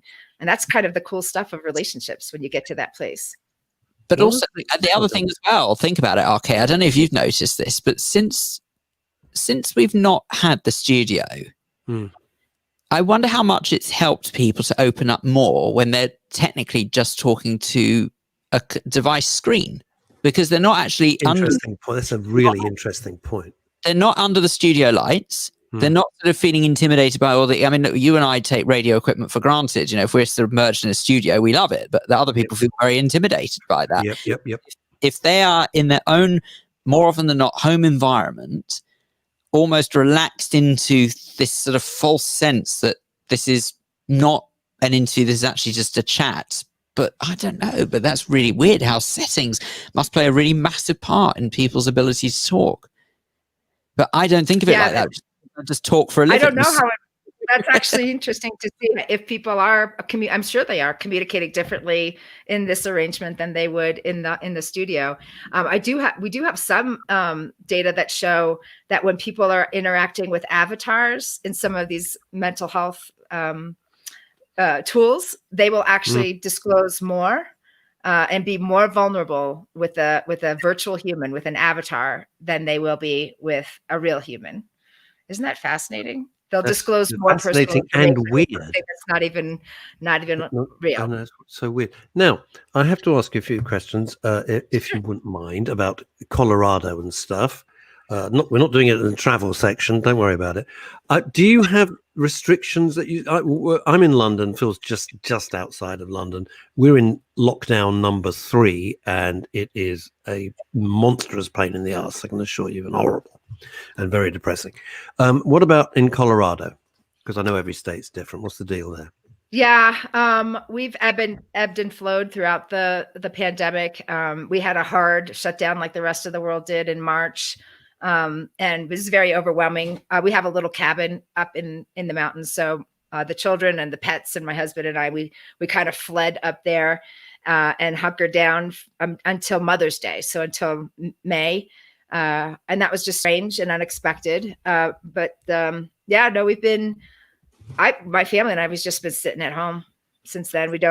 I work from home, and the kids have gone to school from home, and we've done some hikes and stuff. Are those the regulations, Sally? Are those the regulations for Colorado that you have to do that? Because we do here. We have some regulations on how businesses and restaurants can work, and how many people in a confined space, and so it's very, very shut down, but it's not in lockdown. Although our numbers are spiking again, so there's a likelihood we'll go back to full lockdown again. Yeah. It's interesting. Now, you've mentioned, this is nothing to do with mental health. This is just me asking you something, because my great obsession, I used to live in America, etc. My daughter's American, is to visit Colorado. I've never been to Colorado, but I watch endless videos on YouTube because I'm of 4x4 trails, and I always keep saying, I've got to do this. It looks stunning. Is it as gorgeous as all the films and everything portray? Because I'm just itching to go there. 100%. So I was actually born and raised in Connecticut, but I never felt like a New Englander. No, I lived in Connecticut. I lived in Stamford, Connecticut. Did we not figure this out before? I lived in Glastonbury, so right outside of Hartford. All right. And I had been out to Colorado as a child, just on a camping trip with my family, and so I had kind of really fond memories of the big skies and all of these things. But then when I was a young adult, I had an opportunity to come out here to interview for a graduate school. And I remember getting off the plane and just having this, honestly, it feels angels descended. And I was like, oh my gosh, I looked at the mountains and I was like, this is my place. This is the place that I was supposed to be. And it is absolutely as awesome as it looks like on YouTube, because for me, it was the right mixture of just unprecedented beauty in the wilderness, and the animals and the vistas and all of the activities that you could do, combined with a very vibrant but not overwhelming city. We've got great sports and arts and music and restaurants, but it's not so daunting like Boulder. I'm guessing here. Is that like Boulder? Are you near Boulder, Colorado? I'm near Boulder, and I do love Boulder for sure. I was actually talking about Denver, with our professional sports teams and and museums and so forth. But Boulder's delightful and also just beautiful when you get up there and the Flatirons are coming at you. You're like, this is just amazing country. It is ridiculous. I'm getting away from the subject of suicide. And lovely. I know that my family and I were in Breckenridge in Colorado in 2002, 2003, somewhere around there. It was like stepping into a postcard. It was amazing. Yeah. And it absolutely is tied to the discussion of mental health, because being out in nature in particular is just exactly what I need when I'm feeling overwhelmed. Go take a hike, or, go snowshoe or cross country ski or something. It is a great Reset, I think was the name of the last woman's book. Let's reset, Suki Thompson. Let's Reset. Yes. It's a great book, by the way. Yes. You could get it on Amazon. I think you'd find it very, very interesting. I do that to Phil quite often. I say, Phil, take a hike, and he just doesn't take the hint. Here's a question. It's only because we've got you, and it's so lovely. You've got up for 5 a.m. From one of our regulars, Ed Grossman. Sally, as you're in Colorado, do you have views on the impact of legalizing cannabis for recreational use? Don't feel you have to answer anything. I'm not an expert, but I do have someone close to me that I partner with on a number of things that has studied Colorado's experience very closely. I will say I was part of a networking group called Leadership Denver around the time that it was becoming legalized. And so because we were kind of in this space where we got some behind the scenes information, I knew in the moment that it was legalized, and it got passed like 70%, overwhelming majority passed it. But I knew that the voters didn't know the whole truth. They didn't understand what the bill was actually legalizing, and that the state was not at all prepared. So we didn't have a way to deal with the money. People couldn't put their money in a bank. Anyway, all kinds of regulations around this that made it confusing and even dangerous for the retailers on some degree.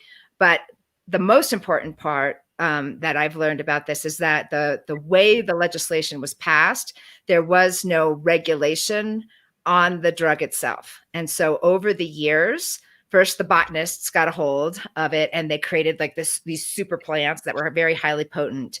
And then the chemists got a hold of it and extracted the THC, the thing that makes it very potent, and basically created all kinds of edibles that, again, are not dose regulated. So you don't actually know the intensity of what you're taking. Precisely.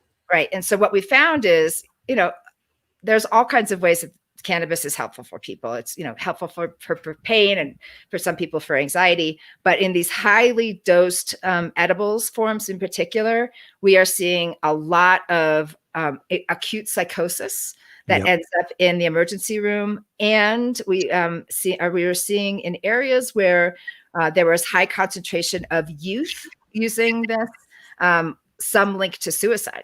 So, and again, we don't fully understand it. The preliminary data coming out on youth and brain development in high use of marijuana is also not awesome. So there's some good things that are coming out of it for sure. And there's some also unexpected consequences that Colorado got to learn about early in the game.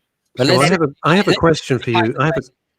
Go for it, Ross. Thanks. I have a question for you because on a Thursday at 6 o'clock here in the UK, we do a show on Men's Radio called the ABC of CBD. It's the first in the country, just to deal with the cannabinoids, CBD oil, etc., etc. If you have any experts who would like to come on that would be fantastic. Oh yeah, I know the guy. So that would be absolutely marvelous. He's a man in long-term recovery, so he has that perspective, and he's not anti. He's just knowledgeable about these things. And his book is called Weed Inc. He's the one who's taught me all of this information, really about the business of the marijuana industry and how the idea was that this would be more of an egalitarian thing. It would take the drugs off the streets, but when you drive around Denver, there are more marijuana shops than there are McDonald's or Starbucks in the poorest areas of our city. Yep. Oh my God. Yeah. Sally, let's just say hypothetically, I know that we sort of said there's still much to learn, but let's just say hypothetically that there is some sort of relation between the use of cannabis and sort of an increase in suicide rates. How on earth does that make you feel, sort of knowing what your family has been through, that sort of someone is potentially creating that risk that their family would have to go through something similar, but frankly, unnecessary. I mean, everyone's unnecessarily so, but you know what I mean? It's sort of like just adding a risk that more families have got to go through it. It must be horrific. Let me clarify. Correlation does not mean causation. So that's the part that we don't have clear. We're just seeing the connection in pockets of the state where there's high youth suicide rate and high marijuana use together. It could be that youth who are suicidal already are reaching out to marijuana to cope. not necessarily the other way around, but it's just something we're paying attention to. But yes, whenever there is a situation that increases risk for suicide, I'm like, why are we moving in that direction? When we have so many people who need help, why are we increasing risks for people? Why don't we mitigate those instead of increase them? Yeah, it's infuriating. It's not just this issue. It's also from my perspective, the firearm issue. We know that people who have access to firearms here are if they're suicidal, they're much more likely to die. And yet, again, we have more firearms than we have cars in the United States. Can I put you on the spot, Sally? Because, oh my gosh, yes. No, because you've got up at 5 a.m. You're in live from Colorado. It's great. So I'd like to kind of maximize your presence, if I may. You have this is not a political thing. It's a query coming from London. So think of it from a London perspective, if you could. You have a new administration coming in on the 20th. And one of their major platforms, of course, and it's something you've touched on a few times during this conversation, is gun control. Getting the AR-15s, for example, back, and then imposing a $200 tax per gun and per magazine. How do you think that's going to? I know it's not what you were here to talk about, but I don't get the chance to talk on air to many Americans, especially as highly placed as yourself. How do you think that's going to play out when they try to take the guns and back and impose? Because it's so part of so many Americans' culture. It's not going to go easily. We're like on the brink of a civil war over here. So legislation like that is very provocative for people. And again, I grew up in Connecticut, right? Gun culture, non-existent. I never saw a firearm. Never. Except on a police officer's holster. We never talked about guns. We never thought about guns, just not part of anything in my background. And then I moved to Colorado, and every single one of my neighbors doesn't have one gun. They have many guns. It's all part of their culture. It's something they're very comfortable with. They hunt. They go to fire ranges. And I'm like, I don't understand it. It's still foreign to me and it freaks me out. But since I've lived here, I've really tried to listen to what is it about that is connecting for them. I can't understand it still, but I do understand that it's very important to them.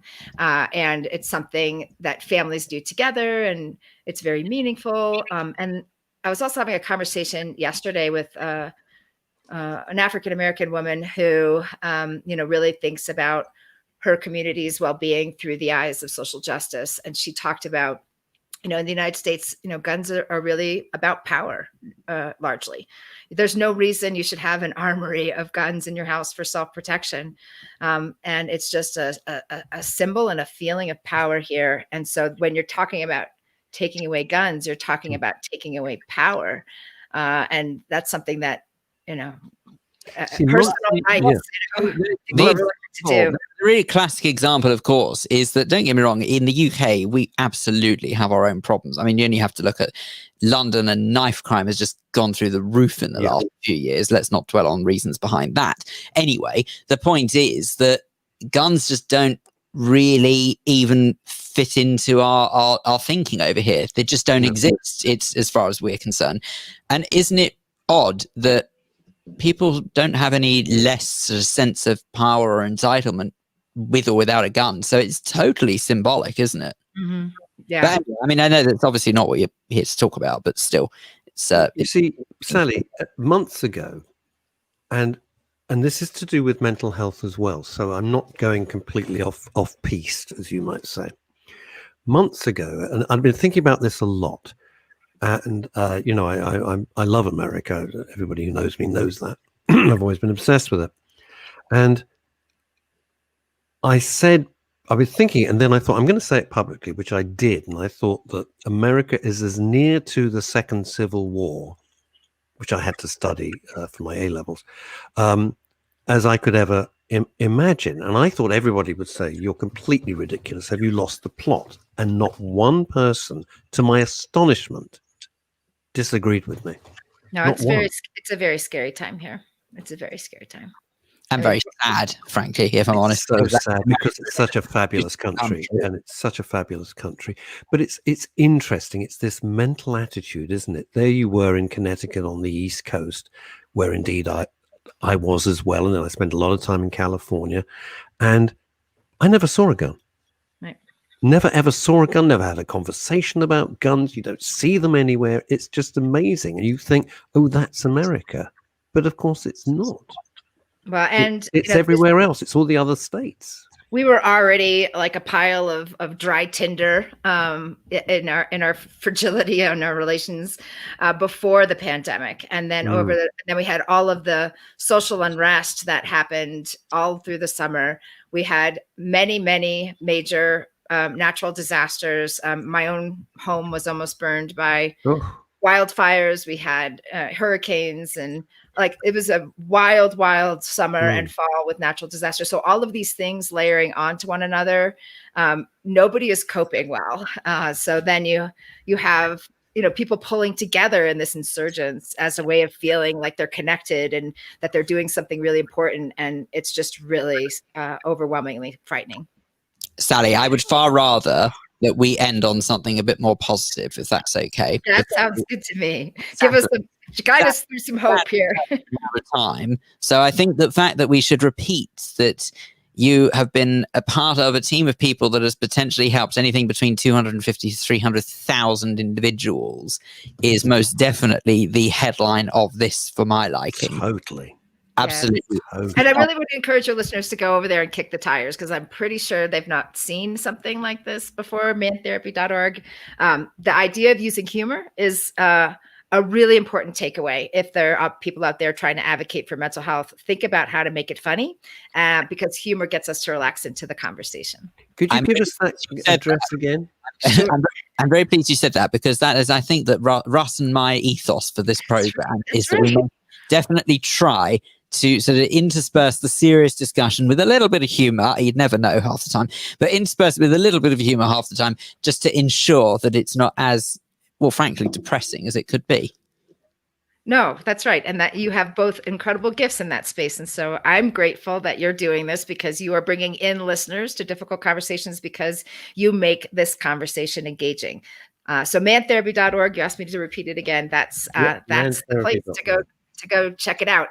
We licensed the program to Australia for a period of time. So there was an Australian version of Mint Therapy. And right now we're in conversations with Ireland to do the same, to translate the humor and the character to be Irish. Good news, everyone. It's getting nearer. It's getting closer. It's getting closer to us. Listen, thank you so much for joining us. Thank you for getting up at 4:30 in the morning to look so smart to start at 5 o'clock in the morning, and keeping fingers crossed. I'm going to say this, which I wouldn't normally do, but stay safe. Please do. I don't know whether you understand how much we in Britain and certainly Europe, look to America for a lot of things, and we are as sad as you are at recent events. So please don't think you're just going through it on your own, because you're not. Take care. Thank you so much for this conversation. Bye, Russ. Bye, Phil. Bye. Bye. Have you ever had a morning when you think, I am completely inadequate as a human being? It's just like you get Suki, who's this show every single week without fail makes me. I mean, it's a miracle that I'm still standing. Either from sort of not the title of the song, that might be good. Even from whether or not feelings that are so inadequate, or whether or not from actually thinking, whoa, what have I actually done with my life? So it's just I every time I see you, I think the same thing. I know. I'll be honest. Well, you've got a nice whiskey collection. You've got a nice collection of. Hang on, let's look at the positives. 1, nice single malt collection, not to be belittled. 2. Excellent and varied collection of cravats. Yes, and also a collection. Beautiful selection of waistcoats. Funny enough, I don't do the waistcoats that much anymore. I don't do the waistcoats so much. Quite a lot going on in your life that you don't know. Although the problem with the waistcoats, they accentuate the waistline. So I've sort of taken a little break from the waistcoats until I sort of start trimming down a bit. And speaking of which, I mentioned this earlier on. Trimming. What is this? There's nothing off you. You keep doing this as though you're standing there like you're Billy Bunter. What the hell are you talking about? No, but I love the way that people say this, but it doesn't happen by itself. When everyone says to me, why do you diet? There's nothing of you. It's because I'm very strict about what I eat at certain times. Don't get me wrong. I can eat like there's no tomorrow sometimes. I know. I've seen you. No, make no mistake. I'm very good at eating when I want to. Like a Hoover. Yes, I'm very good when I want to. But the point is that if I don't control that once in a while, it will get out of control. Hey, here's an interesting thing. Talking about doing that, I had a phone call this morning from my mate Danny Posthill, who's like one of the best, the most brilliant impressionists. He makes me laugh so much. And you only know the best people. And please, you seem to only know the best people, which is he's just hilarious. He's just. I met him up in Edinburgh when I did the Edinburgh Fringe. We become mates. That's not the point. He went on a 70-hour. No, Phil, this is all about you. He went on a 70-hour fast, 70-hour fast, just having water, no food at all. But being a twerp, yes, only my mate Danny Posthill can do. What did he make himself as the first thing to eat after eating nothing for 70 hours? A burger. No, way worse. What about an ice cream sundae? No, way worse. What's the one thing you wouldn't want on your stomach? What did he make himself? The twerp. Curry. Good God. So I said to him this morning, I said, what's the matter with you? Who fasts for 70 hours with just water and then kicks back with the curry? Well, hang on. He said, wait, I did feel a bit, I can't do the accent. He's Geordie. He said, I did feel a bit dizzy. Bit dizzy? I know. My one attempt at ever making a curry, which, by the way, wasn't a total disaster, but I do not do spicy. There's just not. And there's something about the smell of cumin that makes me feel so sick, it's unreal. So I certainly don't. Cumin with carrots. Carrots cooked in cumin. A winner. Definitely not. So anyway, Ed Grossman says Gandhi did that apparently. Really? Yep. And Kimi Lashmar, oh yeah, she's one of your fans. It's good to have one. A lovely smile. You have a lovely smile. Oh, thanks. May I suggest? And Alexander Lichtenfeld's also on a diet. Well, big fat cow. I'm not surprised. And he's got me on the military diet. 3 days dieting, 4 days off. I cheat. Annie is going to give you such a mouthful. That's her daughter, by the way. Essex Adventure. Oh my God. Wow. Oh, Toby, we like you. You're suddenly Phil's best pal. I was going to say, I mean, just remember those of us in your will. That's all I'm saying. Because what Toby has just said is, I have a 1964 bottle of Bowmore. I'm sure Phil would approve. Yeah. Oh, hang on a second. Can I show you? This is my newest. This is the newest addition to my collection. Hang on. Wait for this. He's gone berserk. He's literally. We talk off air, and he's gone berserk on this whiskey buying. Yeah. By curious coincidence, it's a Bowmore. It's a Bowmore. Now, Bowmore have just started doing what they call their Vault edition. Well, not that just started doing. They've done what they call their Vault edition, which is where they're doing a collection of different. I can't believe I'm talking about whiskey and I bored him. He's gone. Unbelievable. Right. So they're doing a collection of. Oh, hello. There we go. They're doing a collection of these Vault editions. I think they're going to do 4 in total. They've released the second one. This is the first. Haven't quite got round to purchasing the second yet. But it's that's my latest. But yes, absolutely. Anyway, might I suggest, by the way, drink aware, everybody. And Lawrence Turner has joined the conversation. Good heavens, Lawrence, how are you, sir? So, who he indeed, unbelievable. Lawrence is a member of the tribe who is high up in Radlett Reform Senegal. It's a wonder I don't know him. It's a miracle. Oh, I haven't tried this Dalwhinnie, but it was on offer, so I thought I'd get it. Hey, gang, I got to tell you something. If you're drinking whiskey, so I know a lot of you do, right? And I wouldn't normally say this, but somebody I know said, "Oh, I've got a whiskey," and I did some research, as they always do. And it's blended. I'm thinking, okay. And it's £14, 14 Now, if you know nothing about whiskey, that is like buying a car for £3.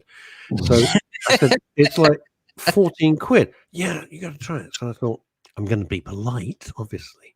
Absolutely delicious. I was stunned. 14 quid. It's brilliant.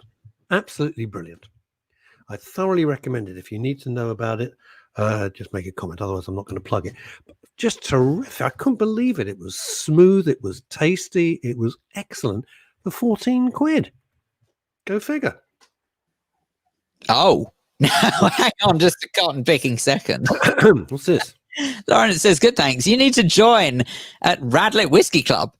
I really hope that's a thing, because that would make it a lot easier. It would be good for you, but it's a 2-hour drive for me. Time I got through. It wouldn't be great for you, but I okay, Lee, I will plug it. It's called. It might be a bit quicker than traveling to Soho, or easier in this day and age, anyway. No, I'm thinking of getting an electric bike. Oh, that's my new obsession. Really? Yeah, I'm thinking about it. Lee, it's called Black Bottle. Nice try, Russell. What's that? Online. Oh, online. Oh, no excuse. I'm not doing that. Although I've got an online Burns Night whiskey tasting on Monday, apparently, with the Soho Whiskey Club. Oh, you were invited to that. No, I know. I'm sure I was, but I just can't do the evenings, as you know. Lightweight. Is it from Scotland? Ed, I think it is from Scotland. It's called Black. It is from Scotland. Yes, it is. And it's called Black Bottle. Absolutely sensationally good. If you don't like it, too bad. You think I'm going to say, hey, I'll have it? No, you're on your own with this. For 14 quid, knock yourselves out. It was great. I do rather enjoy this prospect, of sort of talking about whiskey. I know this is terrible. This is absolutely not what we're here to do. And as I said, we've just been dealing with huge things. We've been dealing with cancer. We've been dealing with suicide. I'd like to, decompress for a sec. It's heavy stuff, man. This is very true. You're quite right. It's true. It's true. It doesn't go. My late mum used to say it doesn't go to your boots. And we are only human beings. And when you're dealing with, that last guest, Sally, was amazing from Colorado. But I'm aware that every word you think, well, I don't want to be. You've got to be careful. This is her brother we're talking about. Her brother died from suicide. You've got to be careful. It's a hugely traumatic. You couldn't think of a worse thing to happen. Yeah, it is. It's actually very difficult, to talk to someone who is in that position, and yet they've made it into a profession as well. So actually, when you're talking to them, you sort of almost forget that you're supposed to talk to someone with you don't forget you're supposed to talk to them with sensitivity. But I can't explain it, because that they're in the world of it, exactly the same way that if we were speaking to a psychologist about suicide, we'd speak to them in a very different way than we would to someone who's actually gone through it. So when you've got someone who's both, yes, it's quite it was absolutely right. I felt excuse me. I felt exactly so. Ed Grossman, why what? I'm lost. Why what? Don't know what that means. And Alex, if I do get an electric bike, I will try. I have no sense of balance. Anyone who knows me, I have absolutely no sense of balance. It's pathetic. I can do a lot of stuff, but I can't balance. And so when I stand on a chair to change a light bulb, my knees are going because it's pathetic. It really is. Anyway, we're happy to answer your question, Mr. Grossman, if I knew what the question was. I'm thinking he suggests, maybe he said why at the time when I said, I'm not sure we should turn this into a conversation about whiskey. Oh, I see. Yeah, Alex. Why Simon Cowell? Simon Cowell got a bike, as Alex has just said, in America, in LA, where he lives, and got on it. But it's not just like a rally bike with a little battery. He got onto some super powerful, crazy, virtually a motorbike, really more like a scooter, like big electric scooter, and he lost control and he broke his neck. That's what happened. So I'm not considering getting that. I mean, just like a bicycle with a little electric motor on it. Now, Russell. Yeah. Yeah. I'm very uncomfortable. Many a time have I walked into a barber, or have I walked into a salon of some description. They've taken one look at me with my old do, and they said, "Oh, it shouldn't happen to a hairdresser." And they say, "Could you leave? We're busy." And luckily, someone who absolutely knows that feeling is our next guest. You want to lighten the mood? Well, I'm hoping you can do it. Because without further ado, author, writer, voiceover, beauty blogger, whatever you name it, he's done it. Ladies and gentlemen, welcome to The Daily Show, Stephen Smith. Hello, Stephen. Happy New Year to you. Happy. Can we still say that? I haven't seen either of you since New Year. Phil, I like the new hairstyle you've got because it's short. It really suits you. Last time we were on, you had quite a big bush going on, haven't you? Well, don't you get personal with me, Sunshine? But anyway, but it looks good on you. No, it was incredibly brave of him. We'd been talking about it. And he filmed himself taking off this huge do, and it was amazing. You know what's really amazing is all the people shaving their hair off for cancer relief. I've been watching them. That's incredible. Yeah, that is something to be admired. What I did was just pure vanity. I mean, when people actually do it to try and raise awareness for cancer, absolutely. Yeah, that's the big deal. So, Stephen, how are you? Because you seem to have been busier than a very busy person. Well, I try to keep busy. I mean, but this lockup is just you know, off the scale. So I try to keep really busy during it. It's a lockdown, not lockup. Because if it's a lockup, that's something very different. Something that's probably not legal. That's where I've gone wrong, I think. With all the whiskey you've got there, we could have a lockdown. Phil, I think we should see Stephen in the bigger picture. I like it when you do that because we don't want us to be on an equal thing. I think Stephen should have a larger. No, not me, you fool. No, there we go. There we are. That's much better. And Stephen, thank you for having an interesting background there because we're up to it, up to our eyeballs in bookshelves. Have you got Shakespeare behind you? No, it's a painting I bought in Laguna Beach many years ago. I'm an artist, so I love collecting art. It's one of my hobbies. So I really enjoy it. So it keeps you happy when you're indoors. Well, quite. It does, yes. I have a sort of abstract cityscape. Can I tell you, one of the worst things I've found when you're locked up indoors, don't buy a load of whiskey that you're not prepared to drink, because that is torture. I'm not going to lie. Well, I'm quite lucky because drinking is always a social thing for me. So I've been quite good and I haven't drunk that much while I've been here indoors. So I'm hoping to keep that way. How are you finding it difficult during this particular lockdown 3? I think it's really difficult this time around. I think a lot of people are suffering. Now, luckily for me, I've got a great imagination. I'm used to working from home, and I've kept positive. Being positive, is easier said than done for a lot of people. So, this word "be positive." There's a lovely thing I saw, which was a poster of dinosaurs looking at the meteorite coming down, going, "Let's think positive." and it's easier said than done, and a lot of people are struggling mentally with the lockdown. I know they're just not used to it. For me, I'm writing a book at the moment, and you know what that's like. It takes up all your time. I do a lot of work from home. I'm doing radio shows, so I've kept busy. So for me, it's not so bad. But even there's the odd moment when I think, oh. So it's really weird. I tell you something, Steve. Obviously, you work in an industry which has been, well, let's be honest, has been virtually decimated by this nonsense. Yeah, it's terrifying. It's interesting. I was thinking that the last time I actually saw you in person was the last event that I ever went to before the world went crazy, which was Dr. Pam. Piece of it here.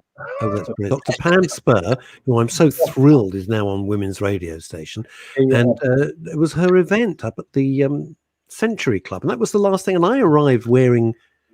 I was already nervous then, and I arrived wearing disposable gloves, and people thought I was doing it for a joke. And I said, "No, I'm really serious. Forgive me, I'm not going to shake hands or anything like that." And that was the very last thing. Well, no saying it's better to sanitize your hand. The gloves could be just as bad, apparently. I think the gloves can sometimes cause your hands more problems and actually be worse. Really? I think sanitizing is much better. Don't you find that after you've finished using a pair of those rotten disposable gloves that your hands end up looking like prunes? That's what I'm saying. So I think it's actually more dangerous, the gloves. I think in certain circumstances are fine, but keep sanitizing all the time is the better way forward. I do. Apart from anything, if you think about it, you wouldn't put a load of latex over your face. Well, let's say you wouldn't. You wouldn't put a load of latex over your face, but it is Not much of a party then, is it? No, but it's technically speaking the same thing. Skin needs to be able to breathe. Yeah. And you're suffocating it. I mean, I think go with the rules. I mean, wear a mask. I'm really pleased because I get so frustrated going into some stores and they're there, groups of them with no mask on. Halfway down the chin. I was horrified the other day. I watched one woman blowing her nose through the mask on the and it's physically sick. And my we're all suffering from a bit of anxiety at the moment. I wanted to scream in the middle of the store I was in at her, and I thought, you know what, just move on away from her as far as possible. I mean, it was just unbelievable. I think everyone must be feeling this way. You go into stores to think, I don't need the mask. I don't need to follow the rules. I mean, it's a very simple thing to do.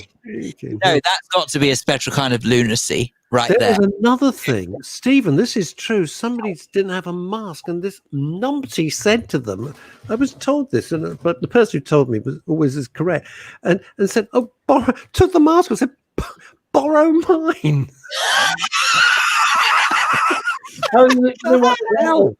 Everything, there's always some lunacy and some heroes. I'm just so glad now that someone's standing at the door going, no, you're not coming in. Time. Let me ask you this, Stephen, because you view the world with an erudite eye, and I would ask you this. I took a little, I go to this little tiny coffee. You can't go inside. It's that small. You just go and get your coffee. It's a tiny little place for coffee. Yeah. Near me and my dog walk, and they put a sign up on the window, no mask, no coffee. And it's a charming place. And I took a picture and I said, yeah. Over 200 comments. Everybody went potty, and there was a complete division. Everyone saying, quite right. And other people who had coffee shops and little coffee shops like Karma Bread said, yes, I've got my duty is to protect my staff and protect myself and protect my car. And other people went raving mad. It's the business. First of all, it's their choice what happens. If they don't want you in their shop and the sign says no mask, that's what you do. Or don't go there. Go somewhere else where they'll let you in without a mask. It's a simple thing. I think that the one thing we've been asked to do is wear a mask when we're out. It's very simple. Just do it. I don't understand people that think, not to do it. It's a shame. Do you share the view? I mean, the argument seems to be everyone who wears a mask is stupid and we're called sheeple, which is infuriating. And also it's an infringement of our liberty. Well, my view is, I just put it out there and then I'd like to hear yours. It's an and your liberty to die. I mean, this is mad. I completely agree there. It's one we've been asked by the government and the health authorities to wear a mask. I don't when I get on a plane, I don't decide I'm going to drive the plane.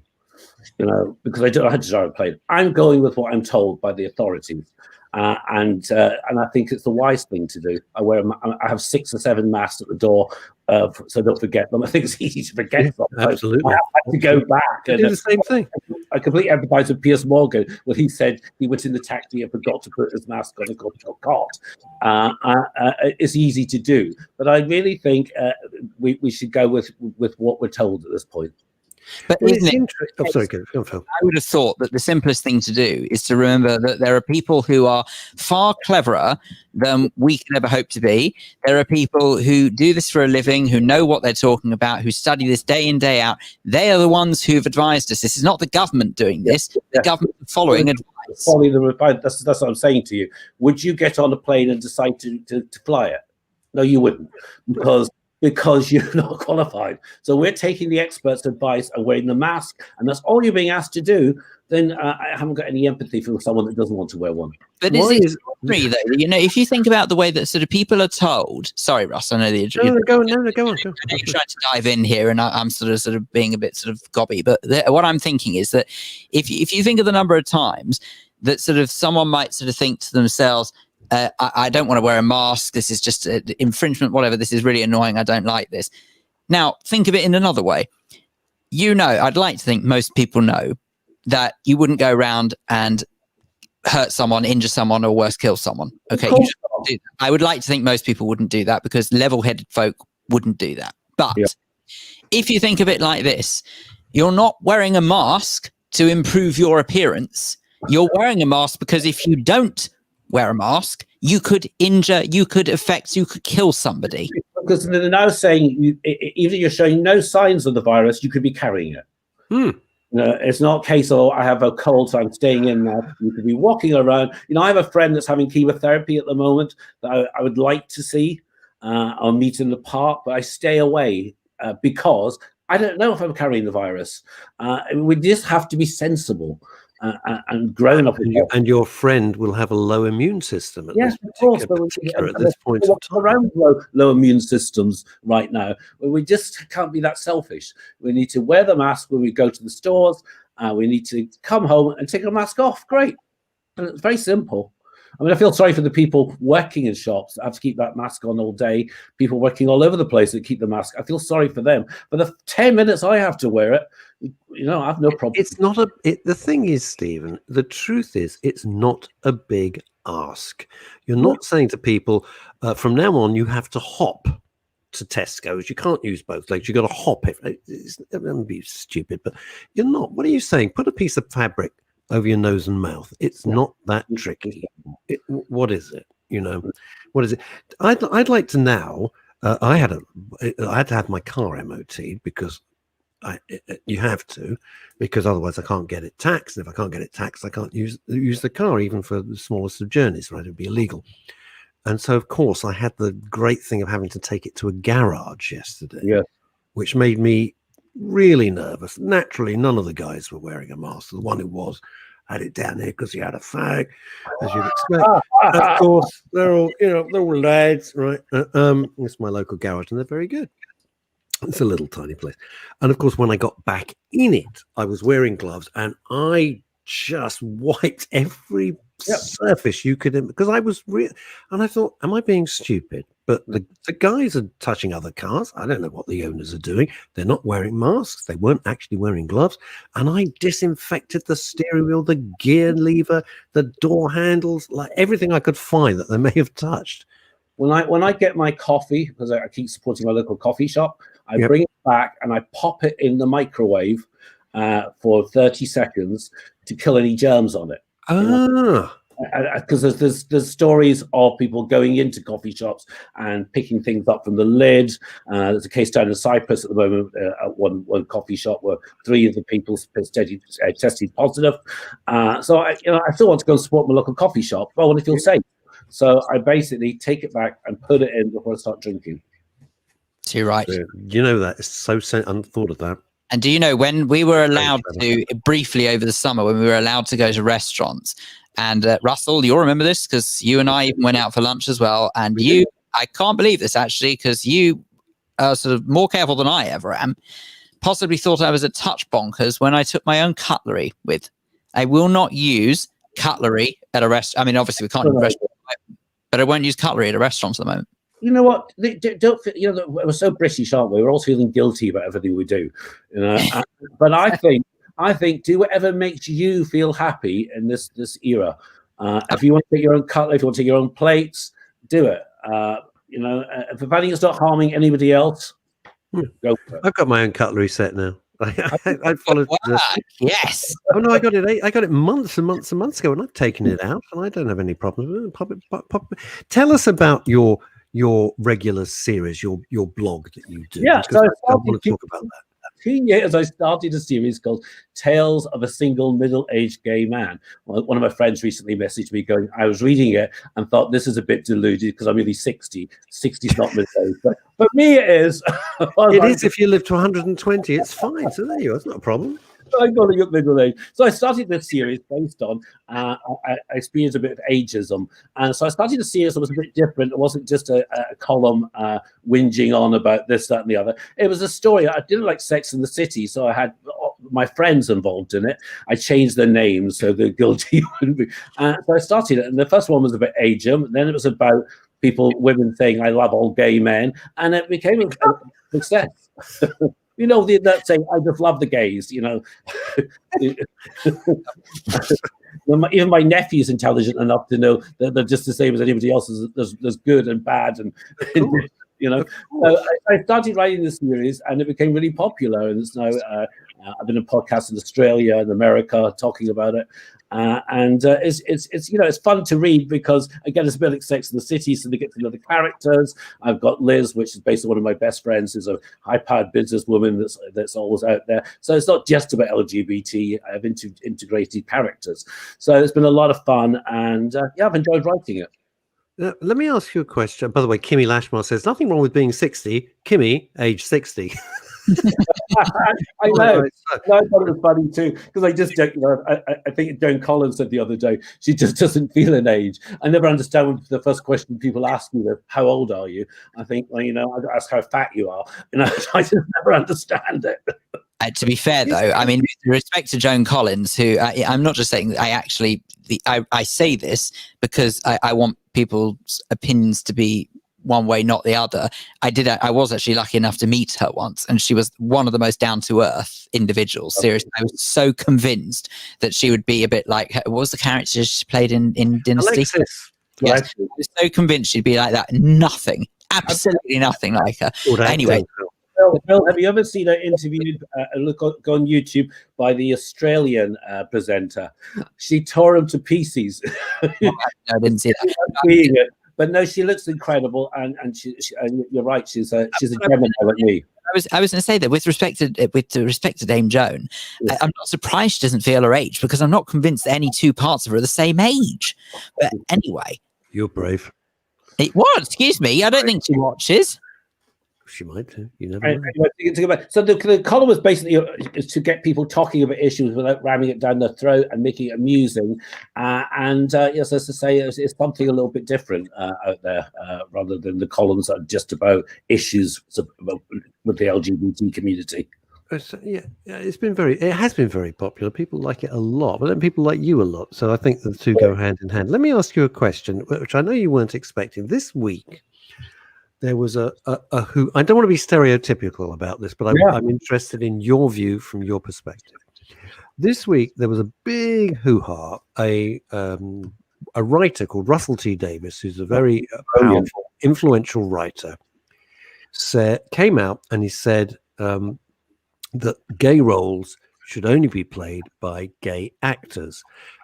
James Dreyfus, who's been a guest on the show from, remember him from Gimme, Gimme, Gimme? And I absolutely love him. It's true. Yeah. He took a completely different view. And I wrote back and I said, well, presumably if that's the case, the next person to play Doctor Who actually has to be a real life Time Lord. So where do you stand? Where do you stand on that? Well, first of all, Russell T. Davies is one of the best writers in this country. He's incredible. Years and Years is my favorite show from last year. It's amazing. But if we said that only straight people could play straight characters and gay people couldn't play them, there would be an uproar in the street. It's absolutely. I don't know where they're coming from. He's cast many gay actors as heterosexual characters. T.M. Miller, who's just a gorgeous woman, she's amazing. Played in Years and Years as a lesbian actress and came out last year. Russell Tovey, who's one of our best. Yes, what an actor he is! It plays many gay characters, but also plays beautifully heterosexual characters. Acting's about reacting and making it believable, and people train for years in the craft. So there's no reason why you can't play it. I think recently we've had situations like James Corden in what's it called? Sorry, I've completely forgotten it. The Prom. Now there was an outcry by the gay community and everybody about him playing the role because it was a hideous stereotype. The problem is there are characters like that in real life among the LGBT community. What the problem with James' performance was, it was a terrible performance. Nothing to do with the character. That was the problem with it. And then you've got characters like what I was more mortified about was one of my favorite TV series, Stage, has done Stage 2. I don't know if you've seen it. It's just a Stage. Yeah. It's just brilliant. And right in the middle of it, we have Tom, the gay camp PA to the manager, and he's got a crush on David Tennant, and to such an extreme that it's actually embarrassing to watch. And I thought to myself, here's this brilliant show with great crafted actors, and in the middle of it, we've got this hideous stereotype from the 70s. And I thought that bothers me, But back in the day, people, the LGBT community, didn't like Gimme Gimme Gimme. They didn't like the character. There was lots and lots of people. They never seemed to bother about Kathy Burke's character, the heterosexual community, playing a slut, which was such a shame. But I think the reason was because there wasn't enough diversity at that time on television. Yeah. And this terribly camp character. The Cray brothers were gay, so they're not shown. You wouldn't want to mention it to them, though, Stephen. Well, no, you only mentioned it to them once. There's lots of boxers, there's Gareth Thomas, and we have some brilliant actors, out there. Andrew Scott, another brilliant character from Fleabag, played gay character in Pride, and then played a heartthrob in Fleabag, playing the priest. I just think it's the wrong thing to say, because at this time, you think about it, it's absolutely outrageous, because what he's doing is he's actually saying that someone's sexuality will determine whether or not they are able to play a role or not. I think unless they're in porn films, I can't see what the problem is. I think some of the John Penn won an Oscar. Milk and played with such empathy and beauty, you would be convinced 100% that he was gay. We have so many. Tom Courtney, another one for an Oscar for The Dresser, is heterosexual. I think it's who's best for the role. I think that sometimes I empathize enormously with transgender actors, because I think they can perhaps bring something that none of us could do to the role of playing a transgender person. But again, I like to see Pose. Some of the actors and actresses in that would be brilliant playing female roles. So there's lots of room for it. I just don't think we can suddenly say only gay people should play characters. Well, it was interesting because somebody asked, it was on Twitter, and they asked James Dreyfus from Gimme Gimme Gimme, how would you have felt if a straight actor had got the role instead of you? Which I thought was a very intelligent question. And he answered, and I think it really summed it up. He said, I would have thought two things. One, they were clearly a better actor than me and more suitable for the part. And two, just my bad luck. Yeah. And he said, that's acting. It's acting the business. There's a problem at the moment in the industry, of course, when they stop everyone having to be a member of Equity. They didn't have to go and do the 3 years drama school or work in the horrible rep companies. Suddenly, a reality star was out there getting a part. And I've no problem with that, providing they continue training in the craft. The problem is now we've got so many people coming into the industry that are not doing the proper training. Don't get me started on that, but yes, absolutely. Well, they don't know what. That's more of an issue to me. And again, the lesbians are still being portrayed as either bad, dead, they're killed off, or predatory. At least the lesbian character in EastEnders has been killed off. Surprise, surprise. So what we really need to concentrate on is getting a diverse characters on television, and not just the Dick Emery type of. God bless John Inman and people that we love them, but there are. Do you think? I agree. It was curious because we mentioned Larry Gray. Just bizarre. I had to go and I had to physically shut the door. So of course everyone immediately did the Larry Grayson stuff. Yeah. One for the kids there. Do you think that when at its time, when you, and I worked with John Inman in Panto twice, when you had Are You Being Served with this outrageously over the top character, when you had Larry Grayson, that really paved the way to allow the Graham Nortons and the others to come. I think I'm a great believer that many people, even homophobic people, are very comfortable with characters like that. Where they have a problem is when a bloke comes along and you're a bloke and suddenly you discover he's gay and he's like you, right? He's playing one of these characters.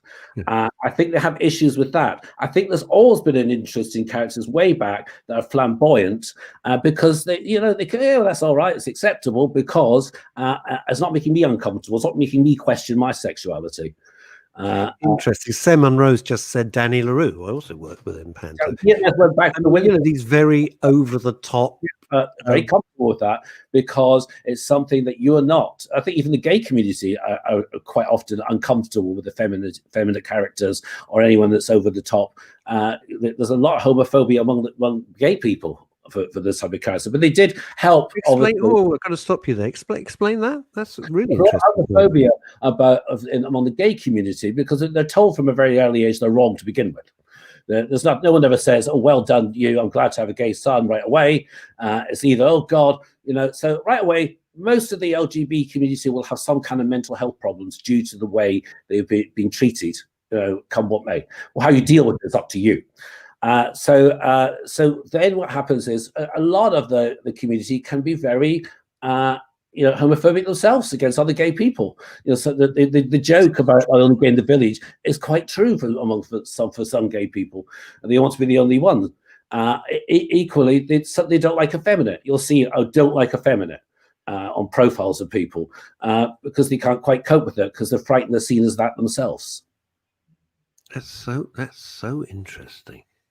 That is I'd never. You know what? Every day's a school day, but I never knew that. That is so interesting. Again, for people, not everybody, but there's definitely a pocket in the community that are not as welcoming to their own kind. Can I ask a really stupid question? And I'm not trying to be controversial. Do you think, because we read in the media about, and maybe it's just the friends and family that I have, etc. Is homophobia still as huge an issue as ever, or do you think it's eased? Absolutely huge.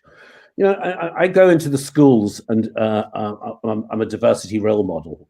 And I go in and talk about being gay to the school. You. I'm going to get my wings one day. Not my fairy wings before you say it, Russ. I wouldn't. Not even I would go there. Had you said it, I wouldn't have said it. It's about being gay and what it's like at school for me. We don't go with an agenda as we're accused of. We just go in to talk about it. But it's still, we're getting there. But again, things like saying this, what Russell T. Davies has said, is not going to do us any good. I think when someone's homophobic, or they say to me, I'm often say, "Oh, do you know, I don't really like gays, but I like you." I don't go, but what I do, I want to hear that. I think if we shut people up when they give their views, unless they're hateful, I want to hear them. Not everybody is going to be pro.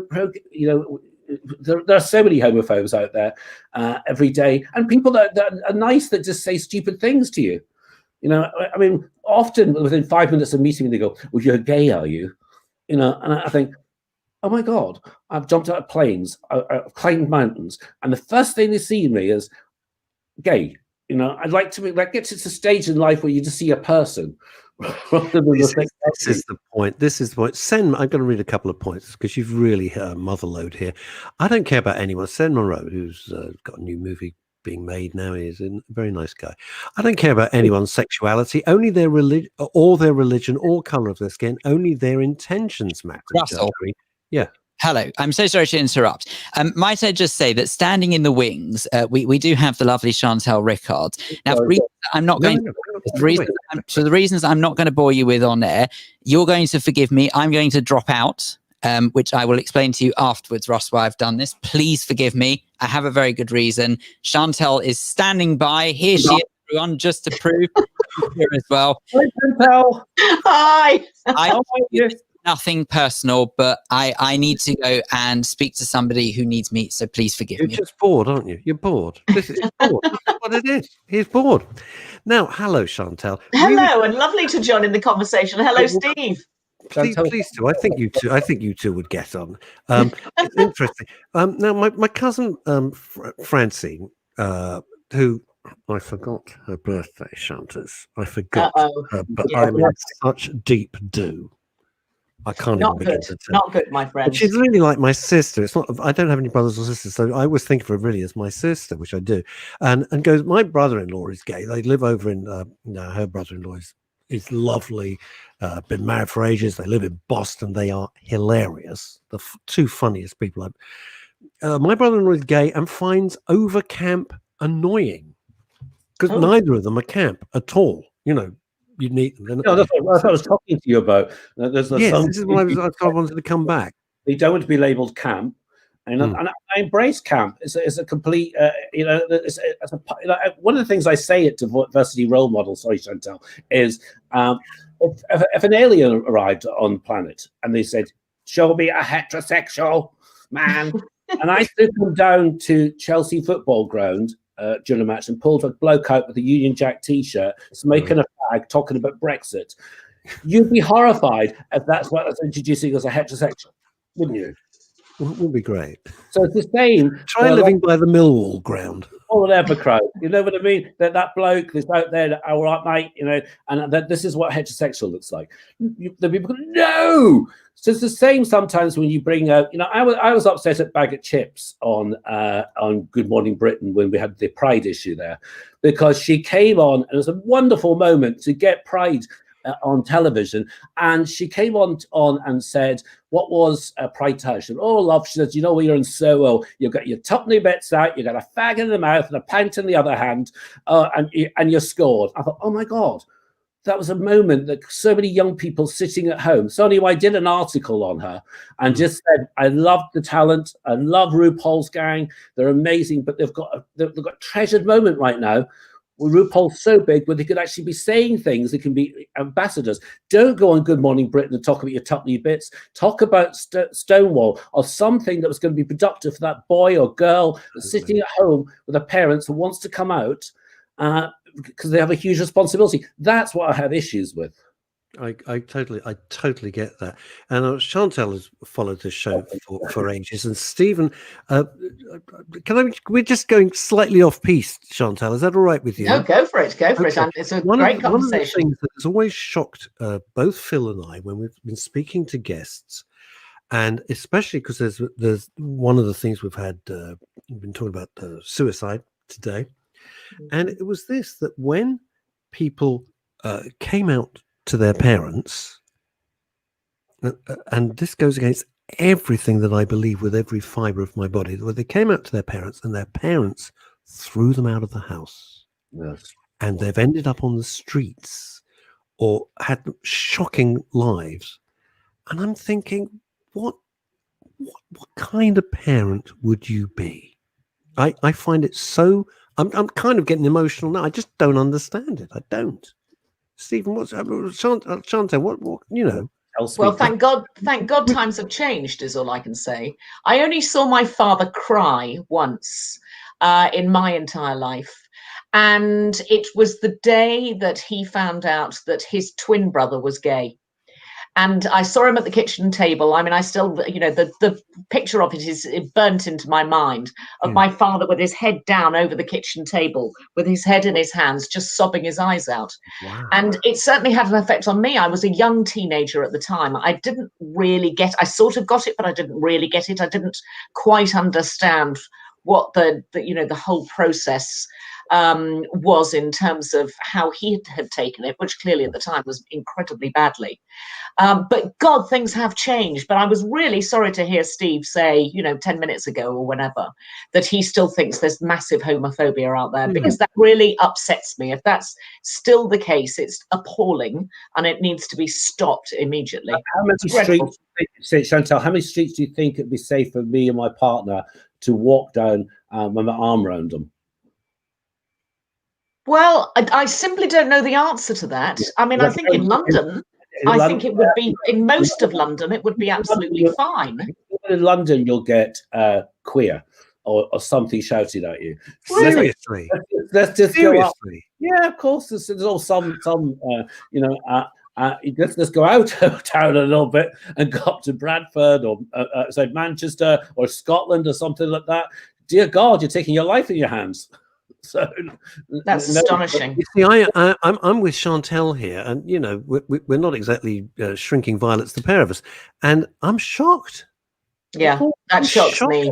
I'm really shocked by that. I don't know if we're meant to be because we're metropolitan or it's our friends and relatives. I don't know. A lot better You know, I remember not so long ago going to Guernsey, Guernsey, and I was at a wedding, and this woman kept looking at me, and she came up to me. She went, "Hi," she said, "I understand you're gay," and I went, "Yes." She said, "That David from EastEnders gay."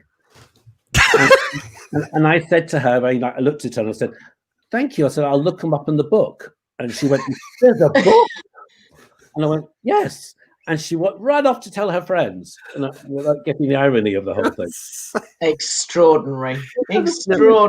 Now, Chantal, as we have you, and Stephen, please stay, please. Well, I don't have the ability to make you go. So please stay. We're stuck here now. We're here forever in a timeless loop. We were talking earlier about the thing that came out from Russell T Davies earlier in the week about only gay actors should play gay parts. Now, you, as ex-CEO of BAFTA LA and a film and television producer of many years standing, where are you on that? Well, to find a word that is acceptable for the middle of the day, twaddle is all I can say to that. It's just nonsensical. It does not make any sense. And actually, when you said that means that, the next person playing Doctor Who has got to be a Time Lord, I just thought, absolutely, because this is complete nonsense. To me, that is even more cutting up the number of types of people that we are and making divisions between us, as opposed to actually bringing the divisions down. I really thought it was wrong in so many ways. I mean, I absolutely agree with pushing the diversity agenda, and BAFTA absolutely is doing that from the ground up. But that particular thing about only casting gay people in roles written for a homosexual character, I think is nonsense. And that's a profession, and that is a professional. This is why both of you have so much to add to this whole conversation, because Stephen, you're coming at it from your own personal perspective. Chantal, you're coming at it from a professional perspective, and I'm just coming at it as a punter. And I just think it's nuts, because what would you do? You say, well, only a Catholic can play. Where does it stop? Is the extrapolation of that argument? Where does it stop? I mean, it's not completely dissimilar. It's a bit of a non sequitur, but not entirely. That in America, of course, you have all of the lawyers who sit on the Supreme Court. And in America, their politics. And that is why they are voted onto the Supreme Court. The idea in the UK that you would have our law lords and you would know their politics before you put them into those roles is complete anathema and makes absolutely no sense whatsoever. So it's not a total non sequitur, but it's sort of in the same vein as it shouldn't matter. It simply shouldn't matter. Of course, It doesn't matter. Well, if you think about Kevin Spacey, who I know it all went horrendously wrong, but what a brilliant actor and brilliant impressionist. But he played heterosexual roles effortlessly. Sure. Effortlessly. Yeah. And we wouldn't have had the wonder of Rock Hudson if at the time it had been public knowledge that he was homosexual. He was a brilliant actor. Careful, I'm still getting over that. Still a bit of a shock. I know, but I mean, all of those wonderful romantic comedies. What's really interesting is in the gay community, you often see people's profiles going straight looking, and I always wonder what that actually means. What does that mean? I've only got one head. Now, Chantal is here, Stephen, and please don't go. And every week at this point, she discusses what to watch, and people love it because they hang on her every word and go, yes, and they write it all down, and then the next week say, yeah, I watched so and so. Thank you so much, Chantal. So what have you found? And then we can ask you, Stephen, what you found. What have you found that we might like? Well, I've been digging around, and I know that I mentioned Apple TV last week, and you sort of ummed and ahed a bit. But Apple TV, of course, you can just have the app on your computer. You don't have to, connect up your TV with your computer and all the rest of it. You can just, get it on your computer, and you can have it 7 days for free. And after that, it's $5 a month, I think. But I would absolutely urge everybody to get the 7 days free and go online and watch an absolutely brilliant series that was recommended to me, and I haven't seen it, but I now have, called Tehran, which is an Israeli spy drama. It's incredibly good. It's very well written. It comes from the same people who made Fauda, which we talked about nearly a year ago. Obviously, Israelis are very good at this type of thriller. I mean, if you think of Homeland, that came out of Israel, and Spy with Sacha Baron Cohen. But this latest one called Tehran, which has just arrived on Apple TV, is great. It is about Israelis who go undercover in Tehran. It's a woman who is the lead spy, and it's extremely well written. It's absolutely, you hang on every scene. So go out and watch Tehran. It's definitely worth it, and it won't cost you a penny if you watch it all in a week. Hurry up. Now, Kimmy Lashmar says, I don't know this show. I'm into Netflix Dead to Me at the moment. Don't know. Dead to Me I've seen, and I'm trying desperately trying to think which one Dead to Me was. Kimmy, give us a clue. And then Chantal can go on to other shows. Friends. It's not...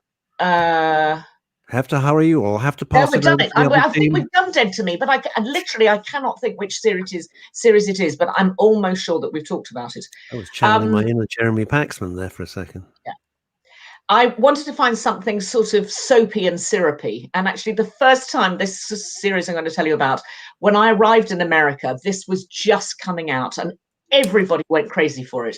And I watched the first couple of episodes, and it wasn't so much sort of syrup as cough syrup. And I thought, no, this is too sugary, too over the top, too American. It's now grown into itself. It's called This Is Us. It's a sort of family drama. I love that. It's really clever. It's much more clever than I thought it was when I first watched it. And actually, it's about a set of parents and 3 children, 2 of whom are twins, and then they adopt a baby of color.